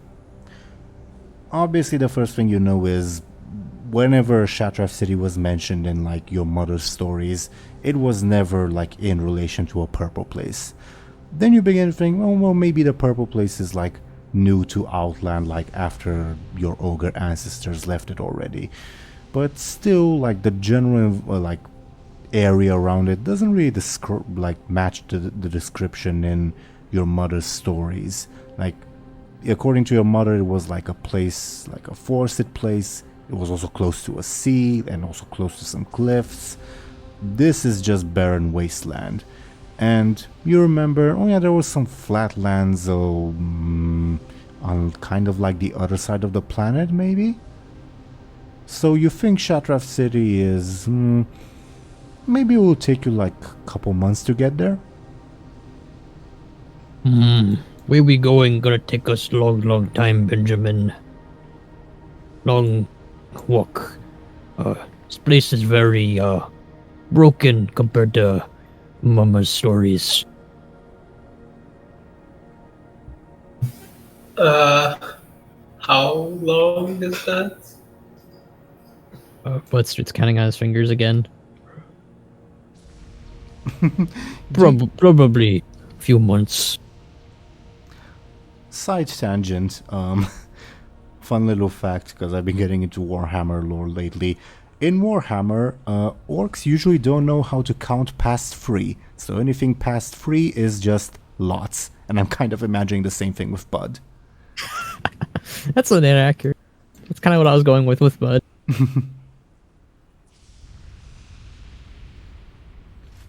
So, Benjamin, Bud just said probably a couple months.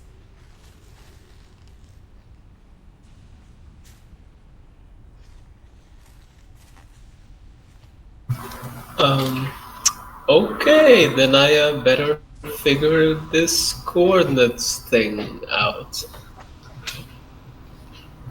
Can I get a clever from Benjamin?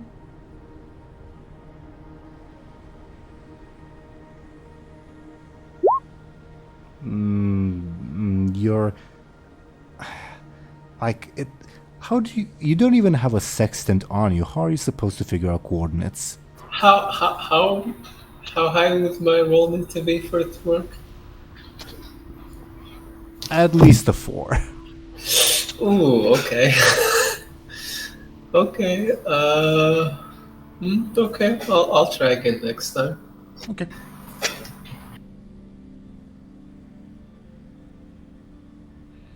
But Benjamin looks discouraged. Everything all right, Benjamin? I just have no idea what to do.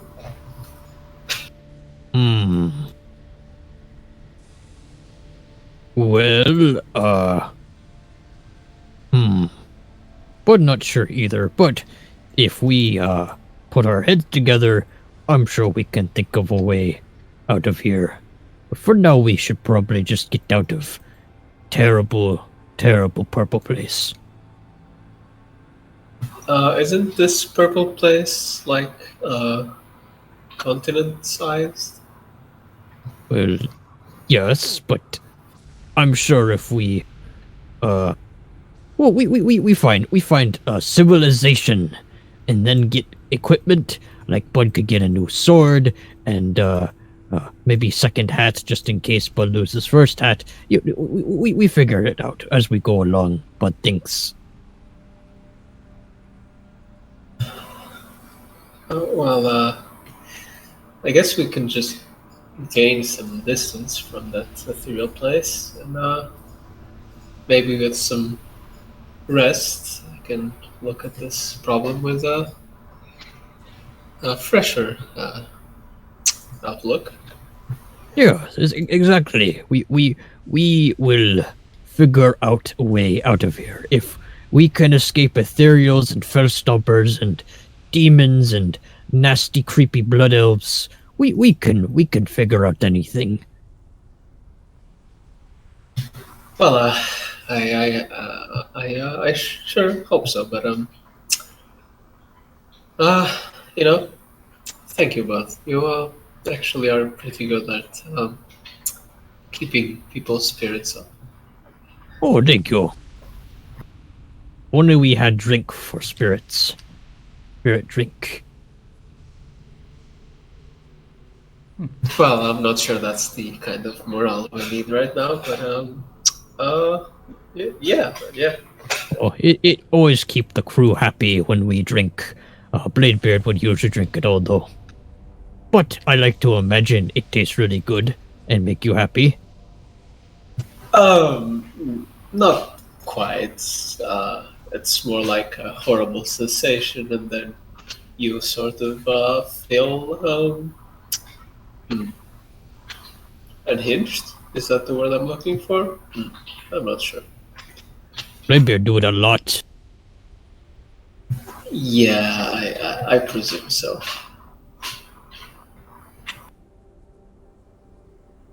But think he keep all of his secret drinks under that hat of his, probably. Which one? His hat. The hat he wears. All the time. Well, he wore this other hat for a while. Not true. We don't talk about that much, though. Everyone got new looks after Buhd Bay. Especially Lyri. She turned purple. Yeah, I feel like she changes like every other hour. That it's really strange, isn't it? Yeah. Maybe she just tried to figure out outfit. Yeah, I guess it takes some time to find herself. Yeah, Bud's still trying to find himself a little bit. Yeah, I guess you take a more mental approach. I guess. She's, Yeah. very physical about it, for lack of a better term. It's also true. But she sometimes has herself figured out and then sometimes not. Mostly not.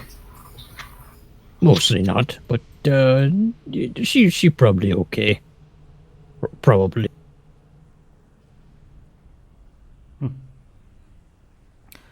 So, my question to you guys is, what specifically do you do? Do you head, like, continue heading quote-unquote south? Do you just, like, walk for a little while and then rest? What's your guys' plan at the moment, like, short-term?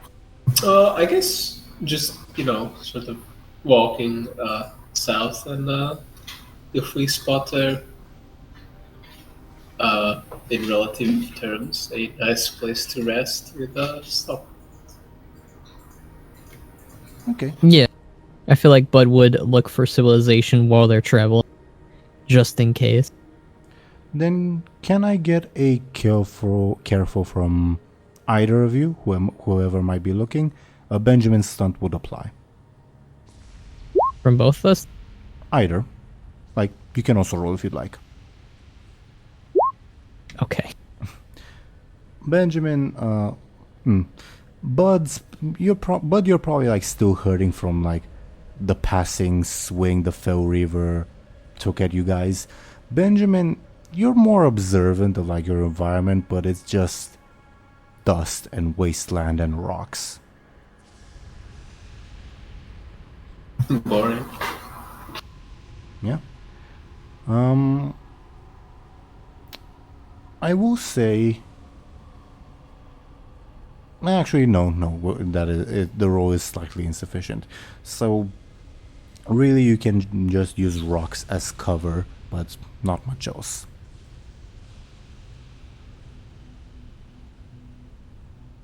Do you continue walking? Do you decide to rest up along some rocks? What's your guys' plan? How are they doing in terms of rest? Because if they haven't rested for a while, then they would probably try to rest again, I imagine.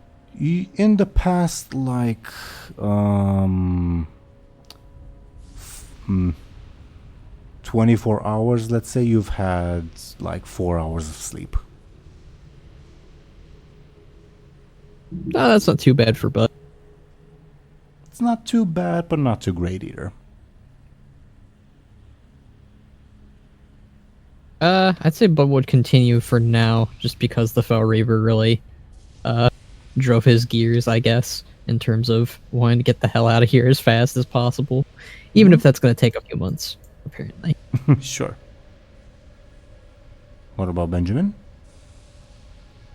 Yeah, I guess it's kind of just walk around for a little more, see if we find a better place. Still heading south or like other directions? Yeah, I guess so. Sure.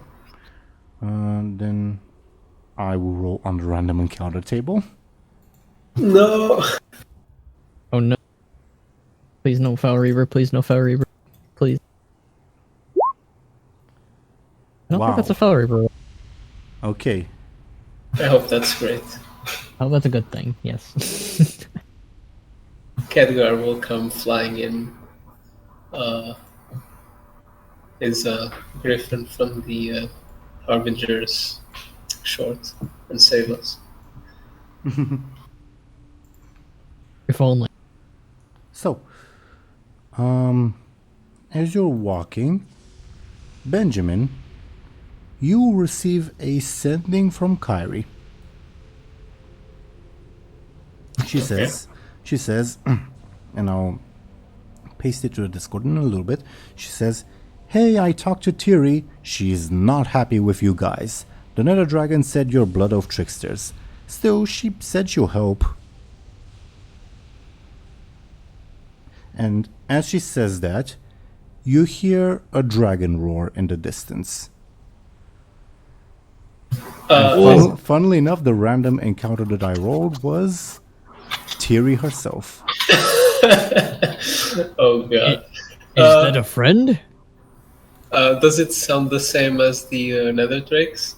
No, and it's also blue dragon. Oh, okay, so we can see it. Okay. I guess it doesn't look like a weird shark dragon.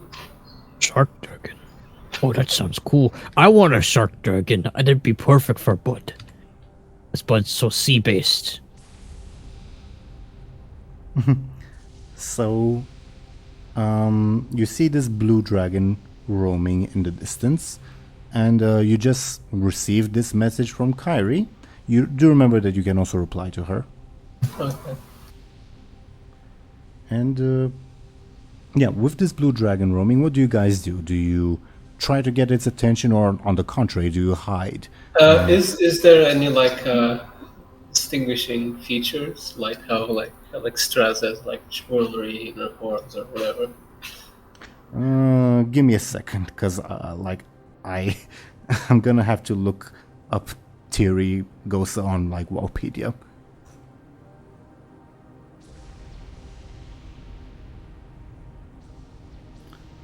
Give me a second.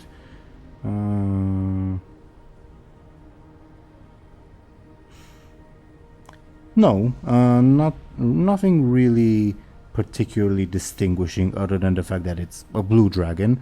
Looks very spiky. I like her spikes. Actually, I'll for the viewers, I'll show Teiri Gosa from the comics on screen, but for you guys, I will post it in the Discord, how she looks in the comics.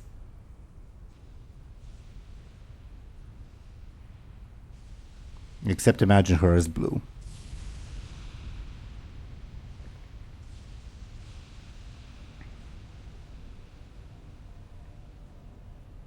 Make sense? Okay, I got it. Can I reply? Of course, but also, could you post your reply in chat for my own record keeping? There's a spiky blue dragon randomly flying about right in front of us. Is that her by any chance? Above board, you know it will take at least like about an hour until she can reply. Like, she can send sendings more often than you, but still not like machine gun. And how far is The blue dragon? Yeah. Not close, but you think you can get its attention because it is like a wasteland. So like a wasteland as in with not particular many features, and you guys are not the same color as the wasteland, etc., etc. Or alternatively, you can try to hide. Should we risk it? Kyrie mentioned she had a blue dragon friend here in Outland. What is good with dragons? Are you? Yeah, they were very nice. Well, they took off without Buhd, but I think that they meant well. Probably, they weren't mean to Buhd. So, do we risk it? I mean, it's better than Film Stomper. Dragons seem to be a lot nicer. And how do we get its attention?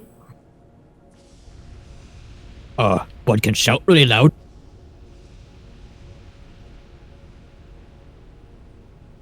Well, I guess you could try that. Okay, but we'll shout really loud to get its attention. Can I get a flashy from Buhd? Yep. Okay. I'll not say if that succeeds or not. Basically, I'll have Teeironor do a roll to see if she notices you guys, and your flashy rolls, plural or singular, will make it either easier for her to notice you guys or harder. Okay? Okay. So Buhd. Hello, over here. Buhd is friendly. I don't have food. Come over here, please. Okay, Buhd try. Buhd did try. Does Benjamin also try, or is it just down to Buhd? Keeping in mind that bad rolls might make it harder for Teeironor. Can I assist? Too late. Okay.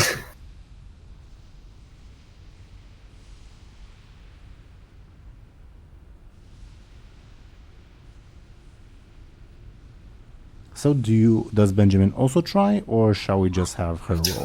No. Just down. Okay. Then let's see how Teeironor does.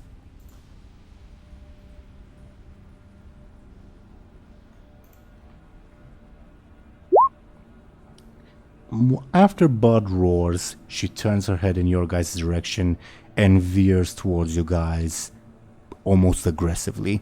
You do remember Kyrie saying that she's not happy with you guys. I don't know if that's a good sign. Was Buhd too angry when he shouted?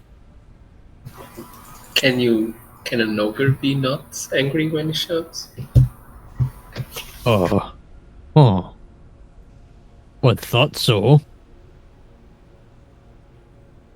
We not be angry when we shout. But has a midlife crisis. Let me know if you guys do say anything as she approaches. Just die if she got the wrong impression. So yeah. Buhd is a good negotiator too, so maybe that'll work out. Okay. So she flies in your guys' direction, and it looks like she's coming straight at you guys. Then she veers up and pretty much buzzes you guys as she flies along this gigantic creature clearly trying to like unnerve or intimidate you guys. And then she circles around you for a little bit before beginning to settle down on the ground. Do let me know if you do or say anything while she does all this. I can just cautiously stand my ground. Bud waves at her. He's trying to be friendly. Yeah, and she would transform into a mortal form, that of a high elf. And as I put it on screen, this is, by the way, how she looks like in game, more or less. She turns into this high elf with a very stern expression as she walks towards you guys and says, "Are you the troublemakers Kyrie has been telling me about?" Oh, troublemakers. Bud is not a troublemaker. Bud is a... The mortals attempting to bargain with and then deceive other dragons. Oh, Bud wasn't there for that. Bud was... in all fairness, they were about to kill us, so... Oh, they were doing that? Yeah, they had a grudge against Bladebeard especially. I'm not really sure what that was about. Who is Bladebeard? He's a dwarf that Bud is friends with sometimes. Yeah, they kept insisting he was a blood elf. It was very weird. They did. Clearly you are not. Kyrie informed me that there's a human, looks at Benjamin, an ogre, looks at Bud, a dwarf, a blood elf, and maybe more. Obviously you can't really communicate much in 25 words or less. So where's the rest of your group? Well, as far as we know, Bladebeard, the dwarf, and Lyri, the elf, should be back in Azeroth, I think. And why are you two still here? Well, there was sort of this bit of a situation with some ethereals, and we stayed behind. The Brood believes that these ethereals have taken and are experimenting upon their eggs. Is this true? Above board, I know Bladebeard was lying, right? Were you? Yeah, I think you were present when Bladebeard said that to the dragons.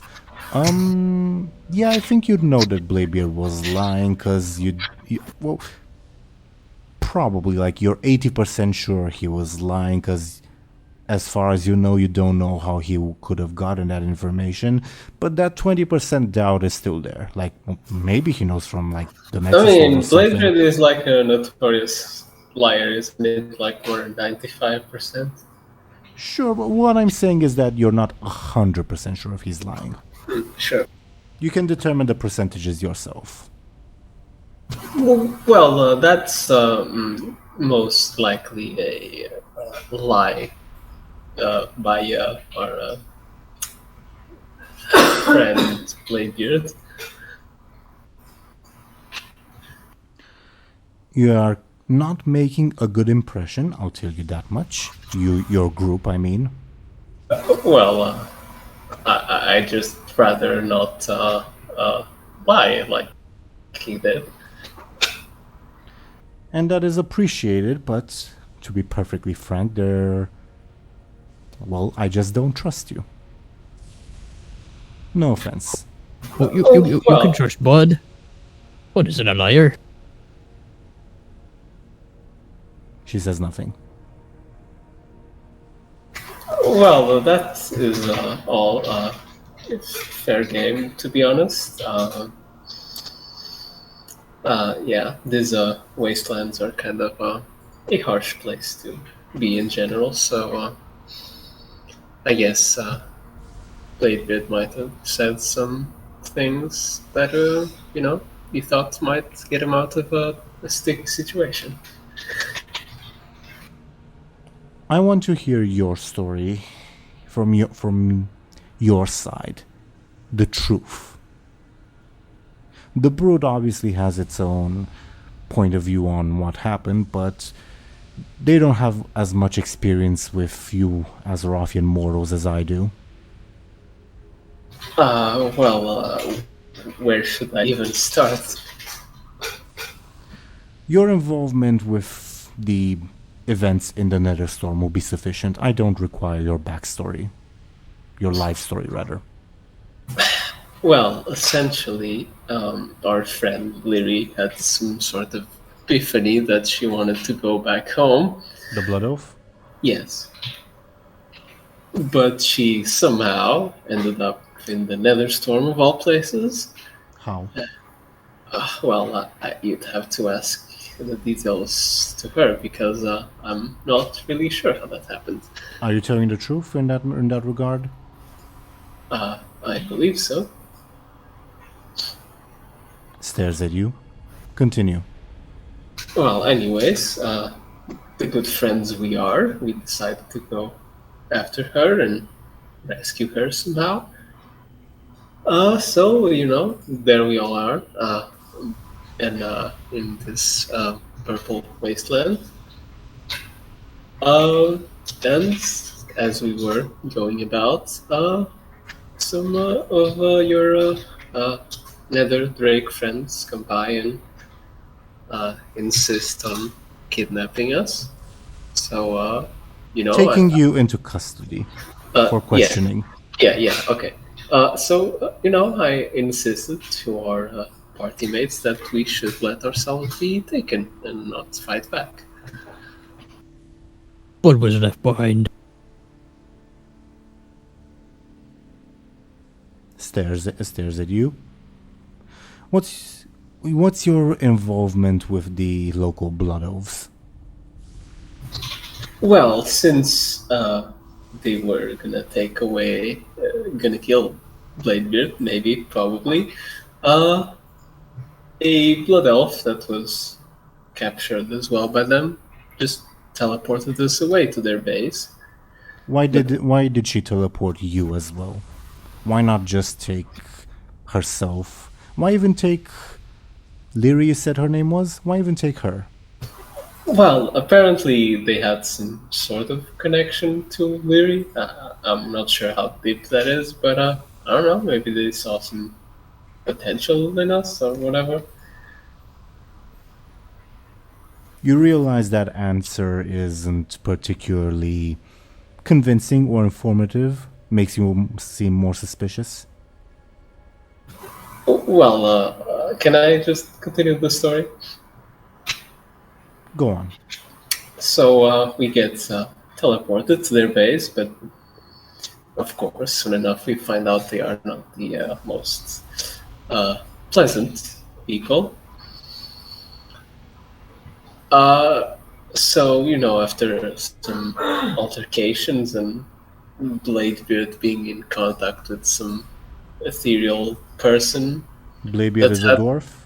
Yes, that had our friend Buhd here, prisoner. There was some sort of strange dealings, and then he got free. And what is your relationship with the Ethereals? They steal my people. How so? Didn't you say you came from Stormwind? What would ogres be doing in Stormwind? My people were captured against their will by nasty people.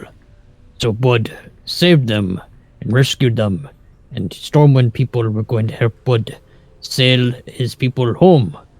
But nasty ethereals, they steal Buhd's people and bring them to this place. Why? So, I think they made a deal with Bladebeard to have them. And why would they be interested in them? Oh, they are interested in some nasty experiments with them. We back in Stormwind, we saw what they did with an orc, and it was honestly quite disturbing. What kind of experiments? It was like a half machine magic orc thing. It was, I'm not sure how else to put it. Continue.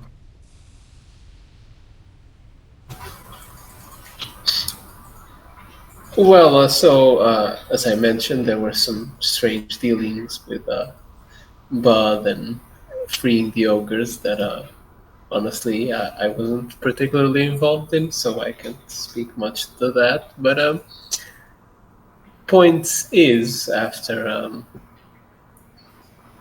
Captain Bladebeard and Lyri left, Buhd and I were left behind, and since we knew the Blood Elf's base location, they didn't really want to let us leave. So we had to cause a bit of a ruckus inside to, flee. What kind of ruckus? Well, there were some machine things in their base, and we started hitting them, and then. Are you serious? How incompetent could you be? Do you realize what you were meddling with? I'll be honest, I really don't. This is why I don't like working with mortals. Continue your story. We did that, and we escaped during the confusion. We wandered for a while and came upon the Ethereal's base. Then we had to run away. But then Fel Reaver found us, so we ran through their base with the Fel Reaver following us, and then we ran away again, and we just found ourselves here. The Buhd said that you had two other companions, a blood elf woman that I'm guessing wasn't necessarily a blood elf, and an ethereal. Well, they're both missing or dead. I'm not really sure. What happened to them? Tomoladiv on his own. He wanted out because the ethereal people, because he was ethereal, he had a run-in with them, and he didn't like his boss punishing him or getting to him. So we let him leave, and he missing ever since. And the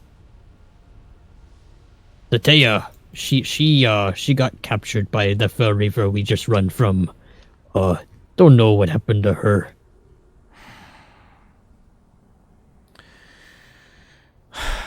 I see. What are your intentions now? Honestly, I just want to get back to Stormwind and never think about Scotland again. Me too. I would like to see my people.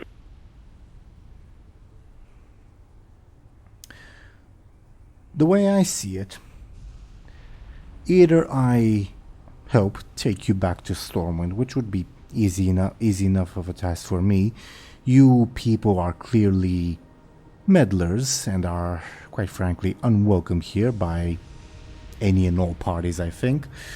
But you all people have also caused a bit of a mess yourselves, and I'm quite frankly not sure it's one I can resolve on my own.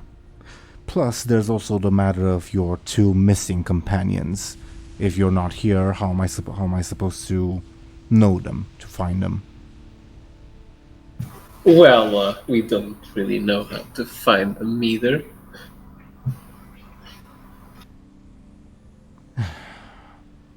So what do you suggest? Do you want us to help you then? Quite frankly, yes, but at this point, The Buhd is driven against both the Ethereals and the Blood Elves. There's obviously the threat of the Legion, and also I'm not sure which Ethereals they want to attack. There's at least two factions around here.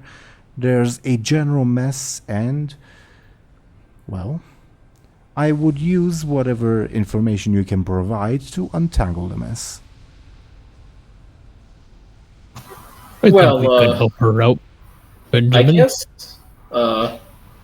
guess we have the locations of both their bases. Is that Yes, that would be helpful.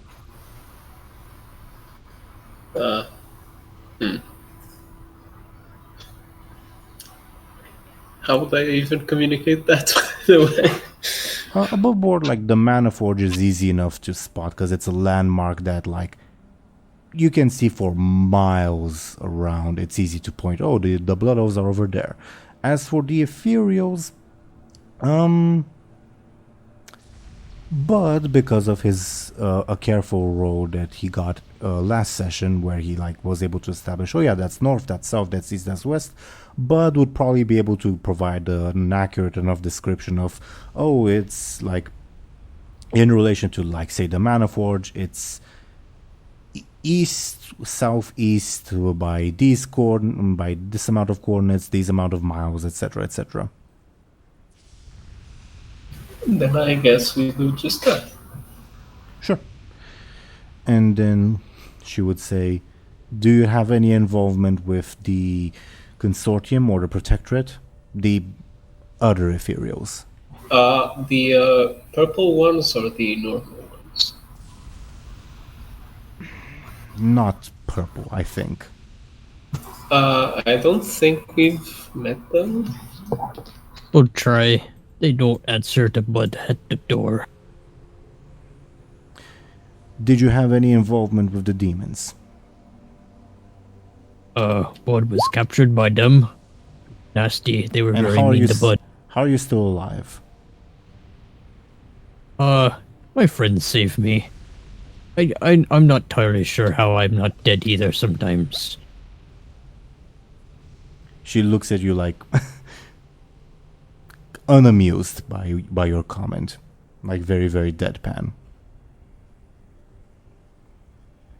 She says, go ahead, my bad. Buhd is very durable. Didn't they exchange you for a skull? Is that what they did? Buhd wasn't really sure what was going on, to be honest. Yeah, me neither. What's this skull? Why would the demons be interested in the skull? I don't know. I think it was like a talking skull. Not the skull of Kaldan, of course, but Oh, wonderful. a talking skull. So you've trifled with magical artifacts as well as unknown powers. Lovely. It's strange how these things just fall in our hands. It's very disturbing. It can be surprisingly easy not to tamper with magic. You just don't do it. Buhd doesn't. Normally it's Buhd's friends, like Bladebeard and Lyri. They kind of meddling in those things.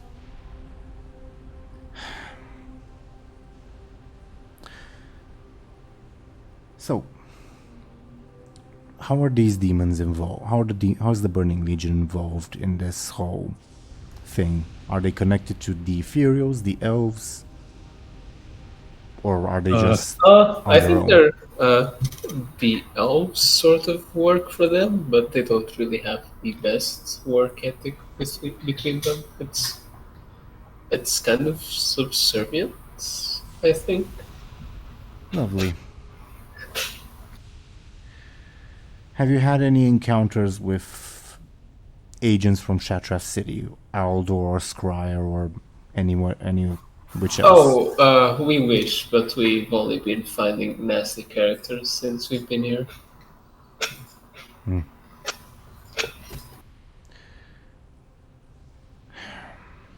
All the mortals.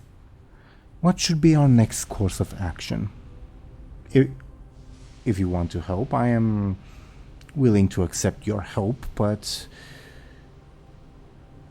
the Brood and myself, we just aren't powerful enough to cleanse the Blood Elves, the Ethereals, and the Burning Legion from this area. Don't they all essentially hate each other? Don't they kind of take care of each other? You tell me. You know them better than I would.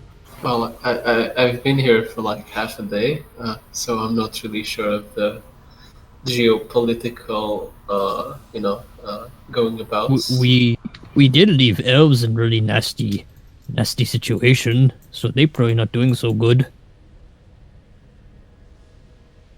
And Ethereals, they just had to deal with the Fell Reaver we led into them. So we should strike now while they're weakened before they can recover. I think that's smart. Looks at Benjamin to see what Benjamin's opinion is also. Well, what sort of numbers are we looking at? That is for me to know. And for you to tell me about the Blood Elves and the Ephemerals. And the demons, well, I would imagine innumerable would be the most accurate count for them.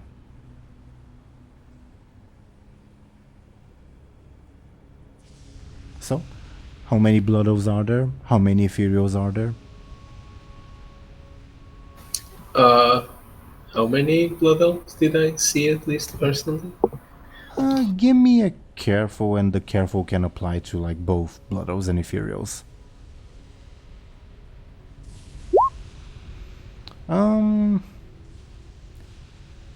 Definitely not a lot of Blood Elves, like maybe more than 100. You're not 100, no pun intended, 100% sure. As for the Ephemerals, when you stumbled upon the camp, there was like a sea of activity. There was a lot of them. Definitely more than the Blood Elves. Though it could also be due to the fact that the Ephemerals were in open terrain while the Blood Elves were in a big building with like chambers and such.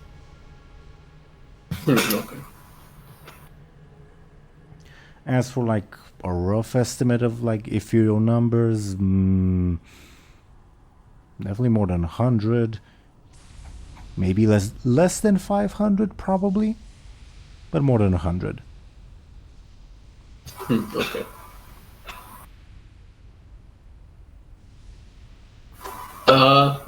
So for the Blood Elves, I guess around 100 maybe. I think they weren't doing too well with supplies and such, so yeah. And as for the Ethereals, they sort of had like this big camp laid out, so maybe 500 maybe. What do you think, Bill? Bud really doesn't do well with numbers, Benjamin, but elves not do so well.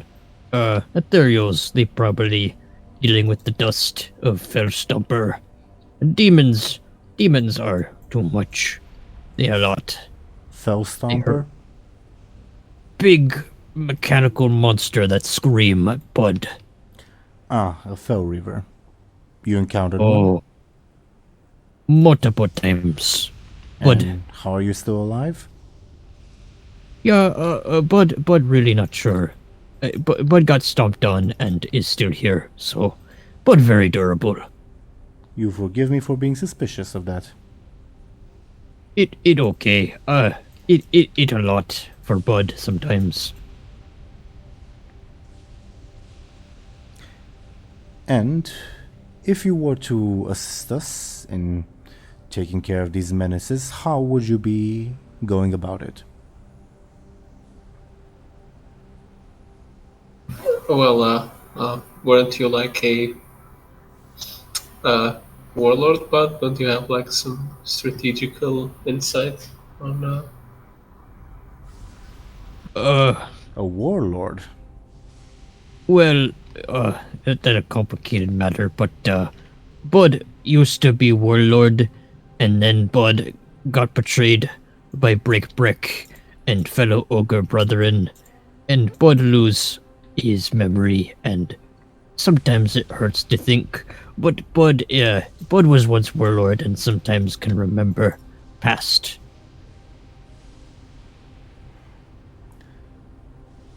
Very well, so can you bring an ogre army to help? it would be appreciated, I suppose.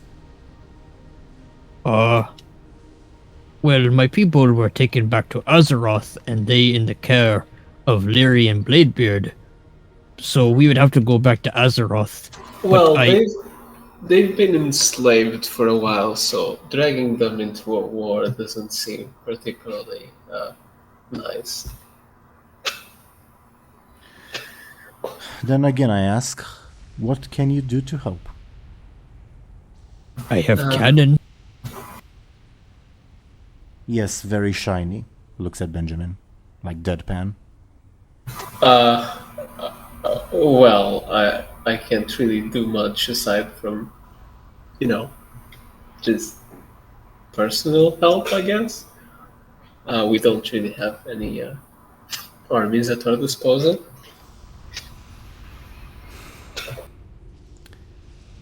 The way I see it, while you've provided some useful information, you've certainly meddled a lot, and I'm not necessarily sure if your meddling is proven to be helpful or not. The way I see it, I think I'd be better off sending you back to Stormwind or Buhd Bay. What on earth is Kyrigosa doing in Buhd Bay of all places? Anyway, than having you stay and help me. Quite frankly, I don't trust you. Well, honestly, if we get back home anyways, it's really the same to me. It would be nice to, retrieve our other friends if they're still alive, but honestly, if that gets everyone killed, maybe,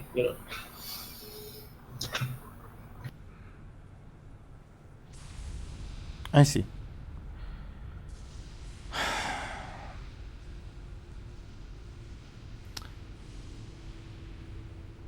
How well do you know Kyrigosa? She's very nice to Buhd. She let us stay on her ship for a while. She's very nice in general. Yeah, Buhd likes her. She's very nice. Right, but how does she know you? What's your story with her? We met her in this Horde Goblin place back in Stranglethorn, and we sort of had a little adventure with her, and we saved the Eastern Kingdoms by the end of it, essentially. Give me a fleshy.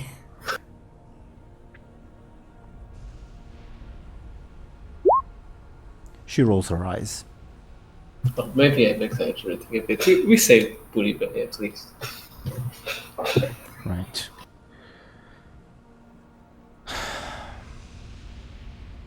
I think the best course of action, given what you've told me, I will briefly contact Kyrigosa, and, well, perhaps we can have a four-way chat, and I would very much like her input, as she knows you better. If she deems it better that you stay and assist, then fine. But if she says that you are meddlers, like I tend to believe, then I'll expedite you back to Stormwind and hope to never speak to you again. Okay. Yeah, sounds fair. So, she begins, making the motions of casting a spell. Feel free to, give me a careful, probably Benjamin, because he's more familiar with magic, if you want to, find more details. But with that roll, that's kind of insufficient. And is it really okay to be doing this, out in the open? why do you have somewhere to go? You have somewhere to be? No, I'll just keep thinking of that Fell Reaver just appearing out of nowhere and trying to stomp us. A Fell Reaver will not appear out of nowhere, and if need be, I can cancel the spell and we can travel somewhere safer. Fell Reaver can't fly. But for now, I would like to resolve this sooner rather than later. Okay. Okay, so she continues conjuring the spell. This will probably take like close to a minute. Do you do or say anything while she does this? I don't think Buhd would. Okay. Then after a minute, she lifts up a palm and basically she's conjured a miniature portal, and you can hear from the other side like the breeze of the sea and various birds, and she says, "Kairigosa, it's me and two of your friends," and you hear Kairigosa's voice on the other end. "Oh, Teeironor, and friends, hello. Who am I speaking with?" Hello. "Oh, hello, Buhd. Who's with you?" Yeah, hey, it's been a couple of days. "Oh, hello, Benjamin. Hello. Are Bladebeard and Lyri there?" No, we think we're back in.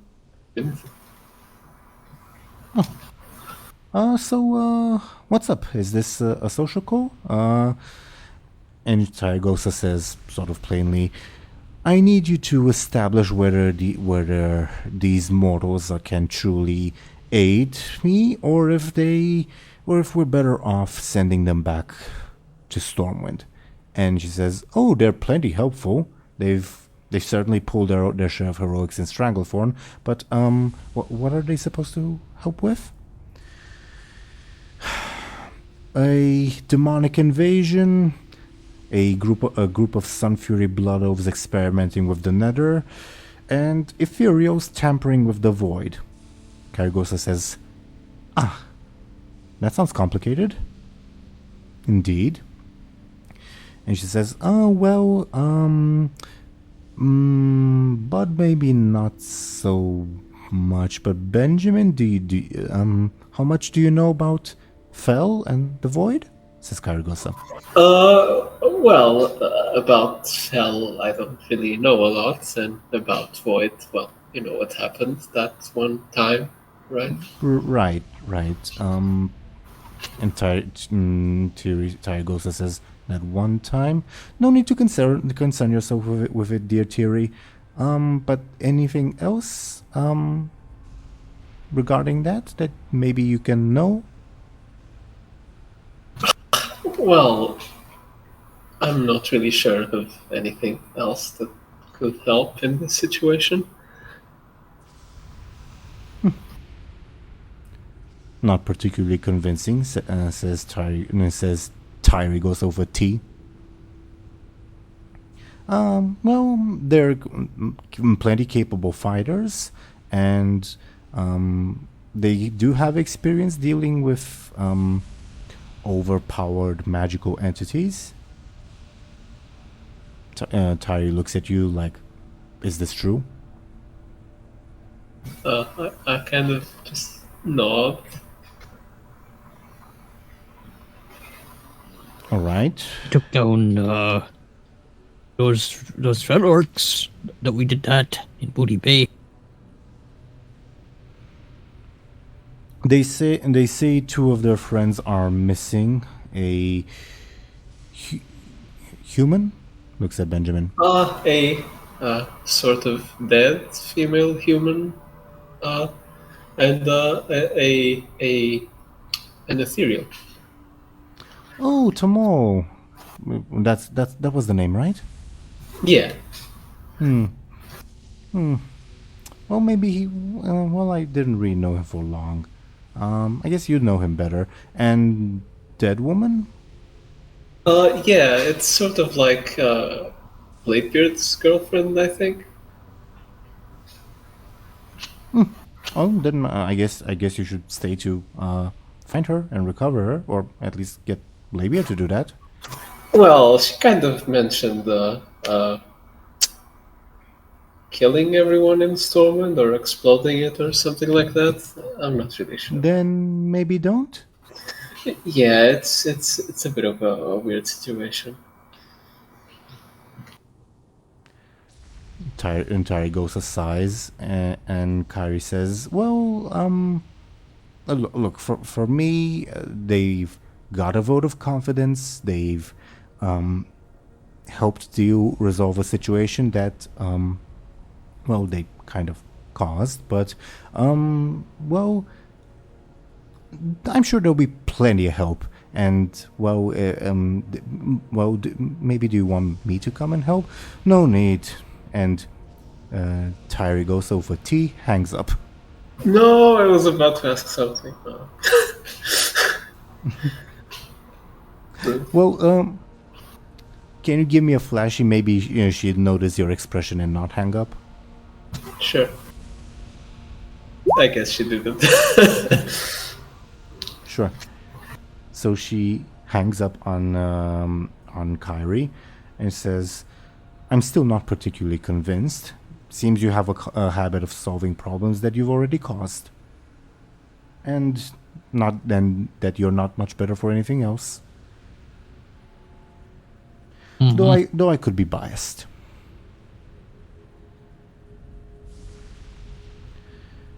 Fine then. You two decide. Would you like me to return you to Stormwind and forget this ever happened, and if I ever stumble across your companions, Tomo and the dead woman, send them to Stormwind as well? Or would you like to stay and help? I sort of glance at Buhd. I will say, if you decide to stay and help, you will answer to me and follow my orders exactly. I will not have another problem that you people cause that we'll then need to solve. Shouldn't we help her, Benjamin?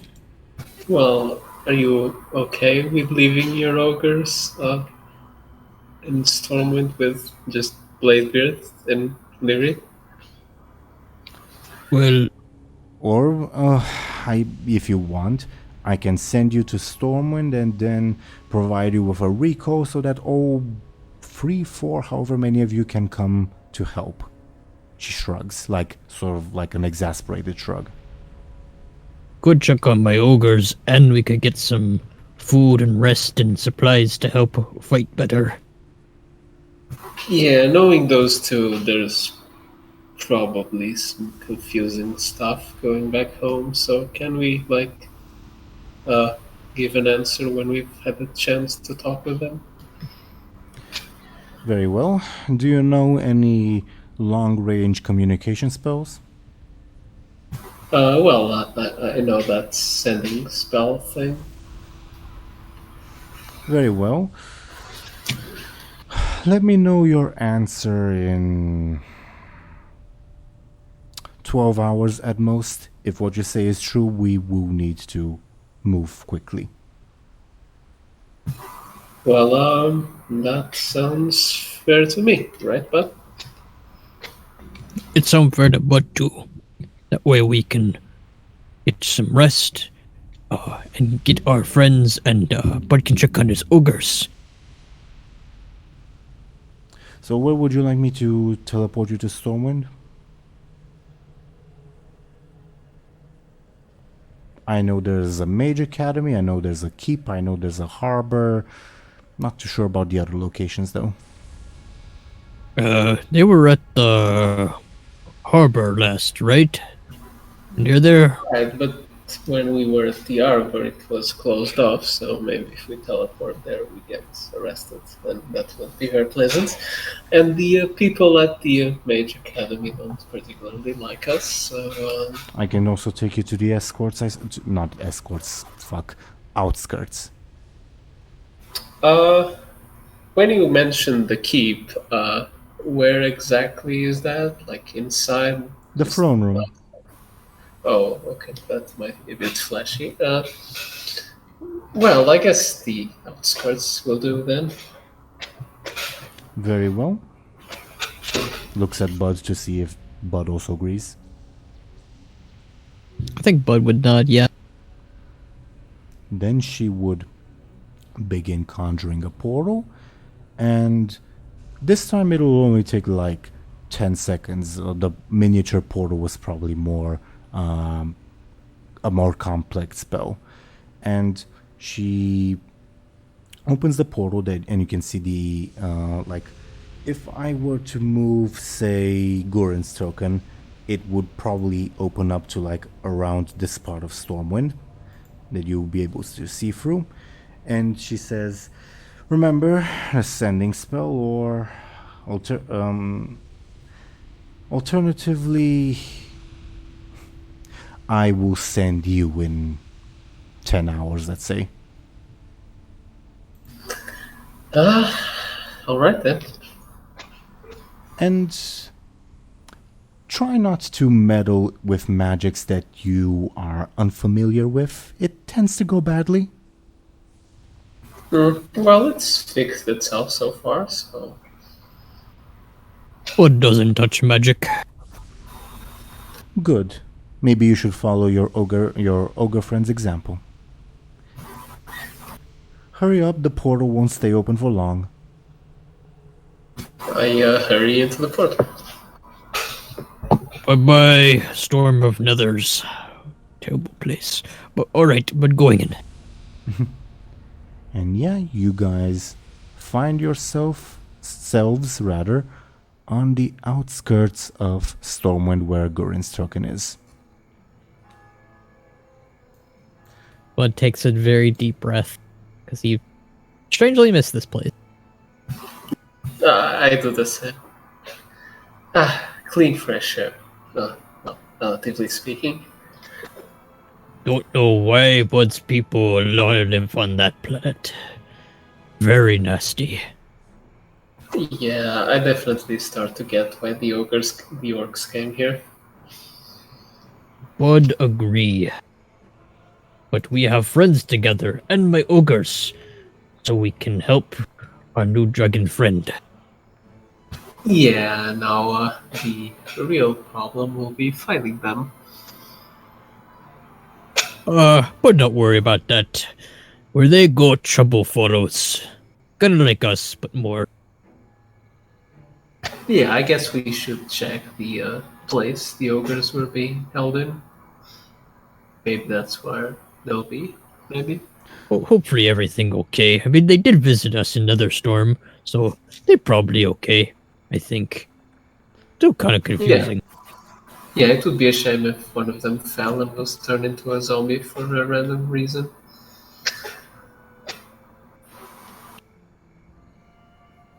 But Board, like when you guys said, oh, they are always getting in trouble and all that, like I would have laughed out loud if your first suggestion would be, let's check the stockades. That's not too inaccurate. Yeah. It would be where Lyri would probably be. And John, I think, right? Yep, and John too. Though I don't think John was really on Benjamin or Bud's minds. Sadly Wow. not. But Bud would probably still try to look for him. So, before we end the session, like, what's sort of like the quote-unquote ending shot? Like, where are Benjamin and Bud going? What are their plans for finding the rest of the crew? I guess it's, as we said, maybe we will probably check the hotel place thing where the ogres were staying. Sure. Since, Yeah. at least in our minds, them having returned, they would probably go there again. Okay, so then you'd start heading south, and yeah, I think it's a good spot to end today's session. Alright. What are your guys' thoughts on today's session? Yay! Uh, Everyone's finally- back in Stormwind. Yeah, we're back in Stormwind finally, at least for now. But hey, I'll take it. Except for Tamal and Sataya, but all the players are here. We'll get them back. Yeah, time to get a guest so we can leave them alone in Stormwind. One of the random encounters in Netherstorm was Garuk in a demon body, and I would have loved if like Benjamin and Bud would have stumbled on the demon and like attacked it while it was like, no, I'm Lyri's friend, I'm Lyri's friend. That would have been amusing. But yeah, honestly, I was not expecting like this sort of almost Deus Ex Machina ending of Teeironor I showing mean, up. after getting like 10 Felmweavers, we deserve that. Yeah, I agree with that statement. Too many Fel Reavers, too many. Sure, and I do not disagree. It's just that funny that I was planning, oh yeah, you're gonna get a sending that Thierry's looking for you.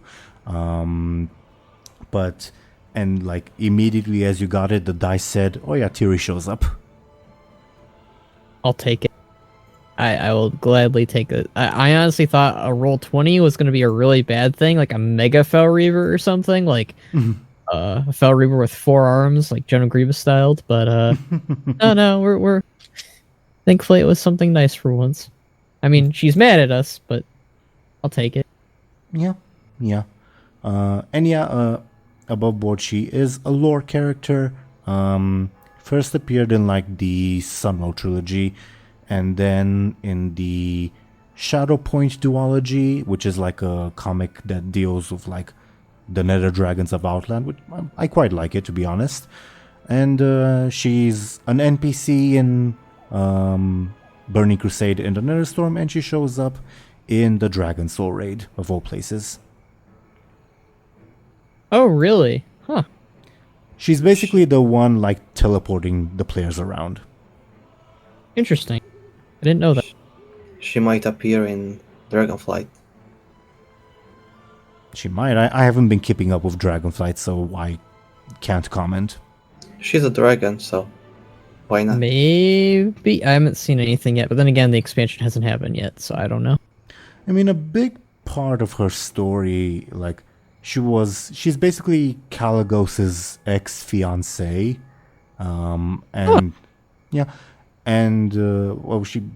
They broke it off because Kalagos fell in love with the Sunlow, long story. And then she went to Outland because weird magical energies, where she encountered the Nether Dragons, and like she resolved, okay, these Nether Dragons need guidance, I'm gonna spend time guiding them. And she also has a weird, basically described as sexual tension with a paladin guy, but it hasn't come to much. Okay.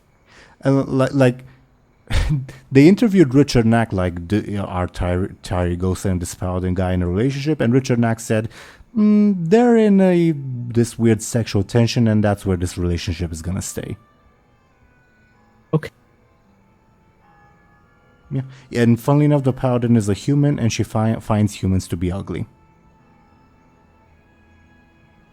Rip Benjamin.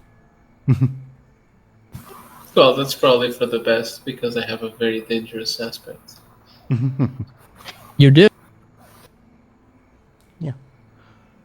But DoomGoblin and Zelris also, what are your guys' thoughts on your little segment? That was a very, very powerful compel. Yeah, it definitely was.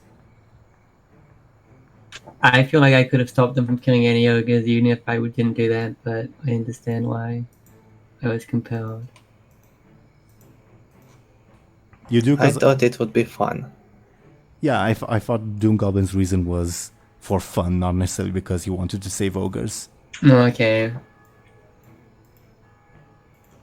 Still, It's not my fault that you have that aspect. You chose it. She didn't. No, she didn't. I know. That one specifically, she didn't. it's a powerful aspect. But I mean, none of them died, so I guess it's okay. Well, you're like 90% sure that they're not dead. Yeah, I mean, none of them died from me fighting the guy, so... Yeah. I do find it funny that you were planning on using them as sort of projectiles in the fight. Yeah. If What- I managed to squish him, that would have been a perfect way to kill him. Or get him out of the fight. Just squished under an ogre. Yeah. My next questions would be, what did you think of Hardtip again? And like his vague bullshit. It's slightly better because he got exploded at the end of it. He did, yes. I love that he revealed that one of the cards is like you get a wish granted, or like your greatest desire becomes reality, something like that. What did he say? Your greatest wish becomes reality.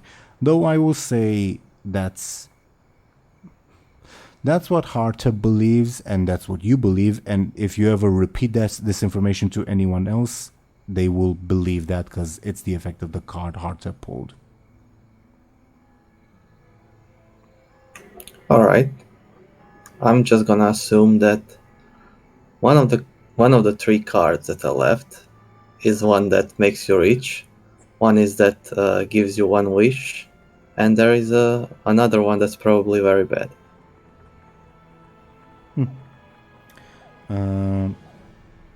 Yeah, you did. You did. Wait, are there three left? There's that one. Oh yeah, there are three left. He pulled two, and there are five. Yeah. It's just that like the way I have them written up, I have one does something, two does something. Basically, card number 6, like the way I have it written, it looks a little bit confusing. Like at first glance, like it's easy to miss in my notes because card number 5 has a bunch of numbers at the end of it, basically, and it mixes up with 6. Make sense? Yeah. So he mentioned a bunch of animals. What were they again? They were. Give me a second. A bull, eagle. No, hound, eagle, crow, and serpent. Feel free to name that reference if you get it. I have no idea. I think Thompshire and Zelris might know it if they think hard about it. Think hard about what? Hound, eagle, crow, and serpent. Like those are the four choices when Bladebeard was not Bladebeard. Hardtip presented Bladebeard with the card that he pulled. It's not Harry Potter. It would be a lion instead of a hound. I haven't watched Harry Potter, so... It's the 4 houses. Serpent, crow, what did you say? Oh yeah. There is no... Yeah, it doesn't make sense. It's not Harry Potter. Oh yeah, because one of them's a badger. Yeah. Yeah.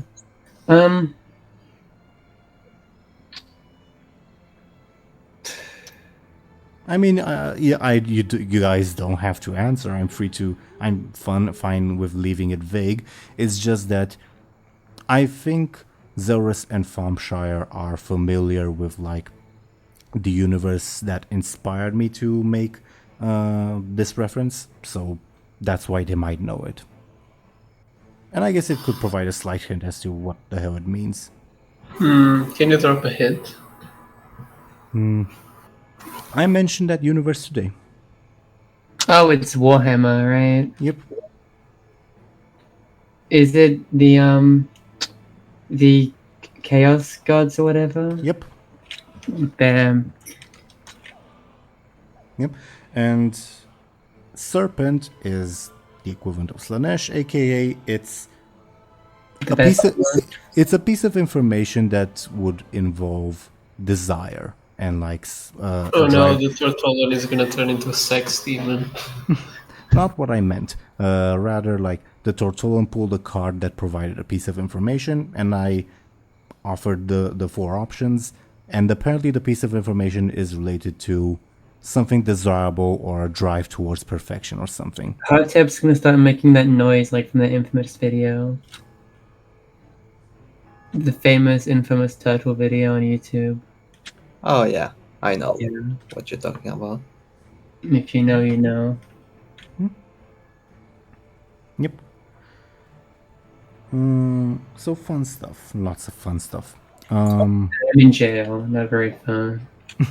You're on your way to jail. Yeah, but I'm obligated to go to jail. Yeah, but I've been there.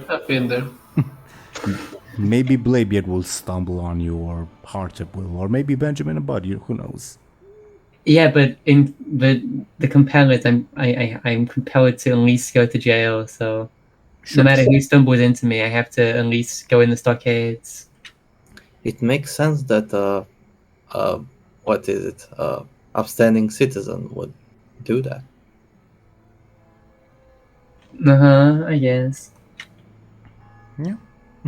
I'm just helping you to stay in character. Oh wow! Nice having a fate point, at least. I mean, Spent all my fate points saving the ogres, and look how it ended me up. What a brutal showing for me. I did, like, before DoomGoblin compelled you, I found it, like, hilarious and slightly bizarre that, like, oh yeah, Lyri's just gonna stroll up like it's nobody's business on this crime scene. Yeah. Like, I'm not sure what the plan was there. There was none. Fair enough, fair enough. Yeah,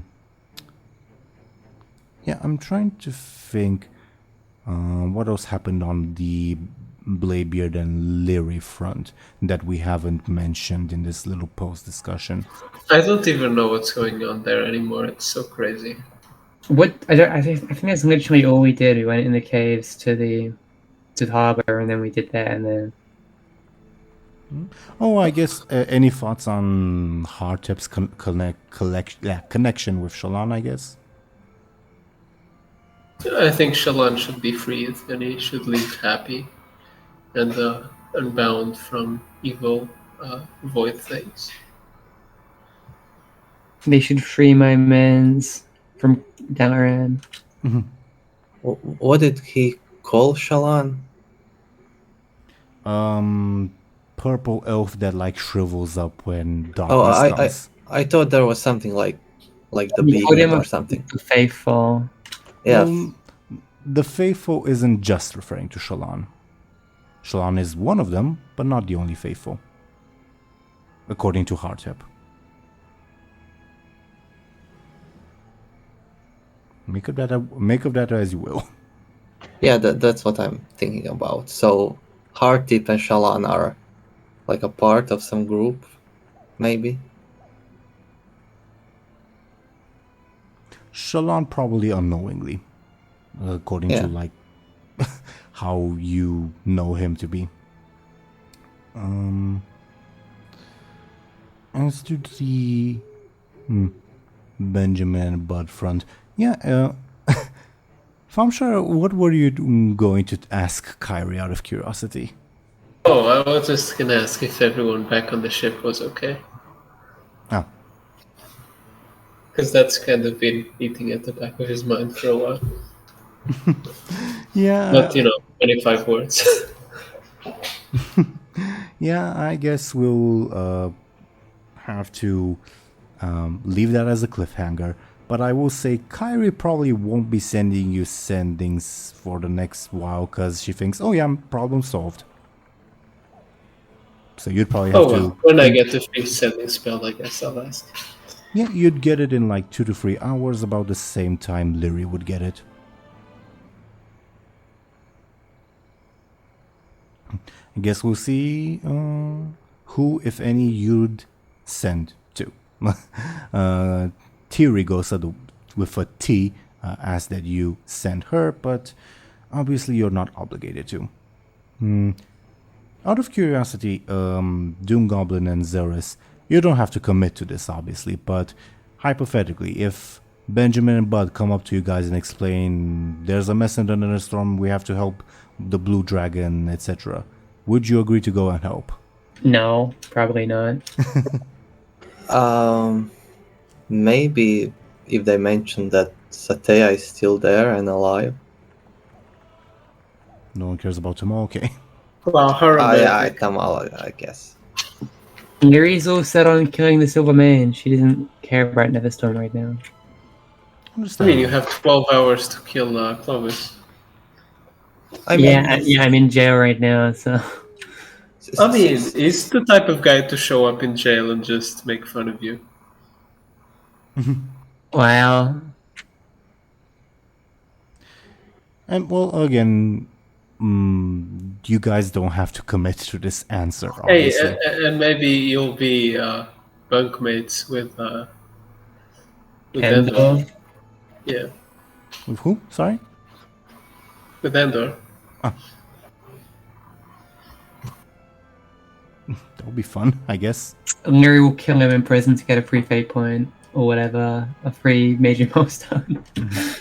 Speaking of which, Zelris, since I wanted to give this to you last time, because last time was more of the Lyri training episode, but I guess spacing it like 2 episodes apart would also be fine. Lyri will get another point to place wherever she wishes to continue her catching up story to everyone else. Okay. So by our next session, please improve one of your stats by 1. You know the drill. Mm-hmm. Okay. Any other thoughts for our viewers before we go into our shoutouts?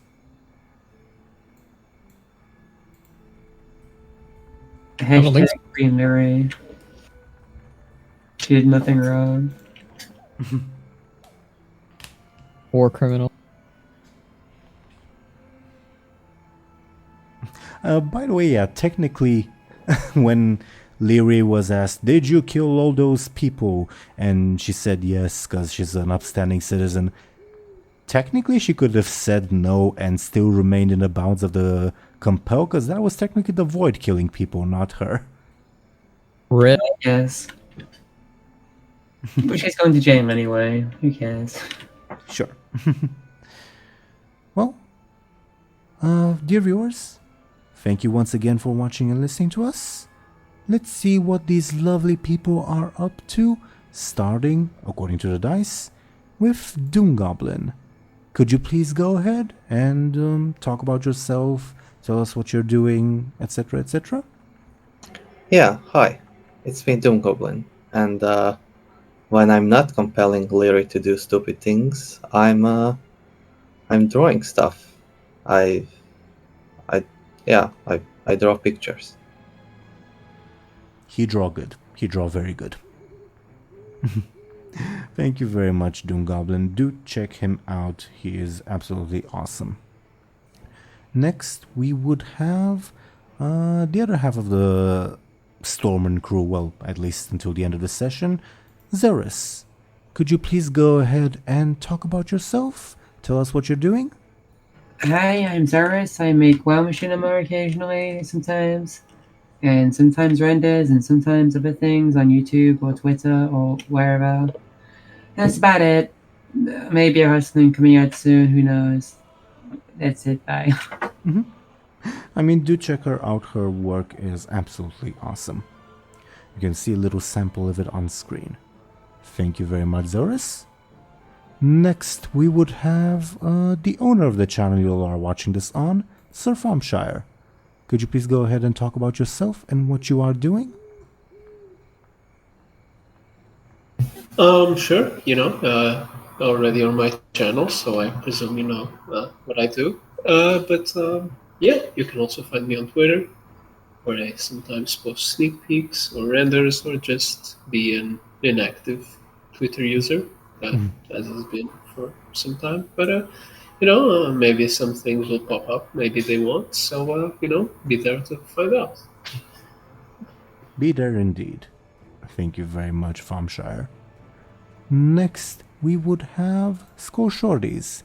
Could you please go ahead and talk about yourself and what you are doing? Yes, hello, I am Skoll Shorties. I primarily do World of Warcraft content. I talk about the lore, I talk about, what-if ideas, and I do machinima. And I am currently working on some scenes for my friend, for his machinima, and then eventually I might do some machinimas myself. I might do a Winterfell special this year, who knows? But for the moment, I am currently working on that, and then I might do the part 2 to What If Illidan Destroyed the Lich King, because a lot of people were requesting that, and I feel like that could be a fun thing to continue. Of course, that'll take some time, because I like to do visuals and all that jazz. But yeah, that sounds like what my plans are for the moment, but with Dragonflight coming out, I'm sure I will be busy having fun playing that as well. Do check Skoll out. His videos are very... he puts a lot of work into his videos, is what I'm trying to say, but it's late and I'm fumbling over my words. So do check him out. Thank you very much, Skoll. And I was your Dungeon Master, Game Master Teeironor. I did this series, which is a lot of fun, and now is over 2 years old, which is amazing. And like, I'm genuinely shocked about that. And I also do another series on my channel called Legacy of the Rimland, with a different bunch of lovely people set in a homebrew universe. That's also a lot of fun that I would highly recommend. Coming up on 1 year on that fairly soon, I think in January if I remember correctly. But other than that, thank you once again, dear viewers, for watching and listening to us. We will be back, if not next week, then 2 weeks from now on my channel, and we will see you then. Goodbye, everybody. Bye. See ya.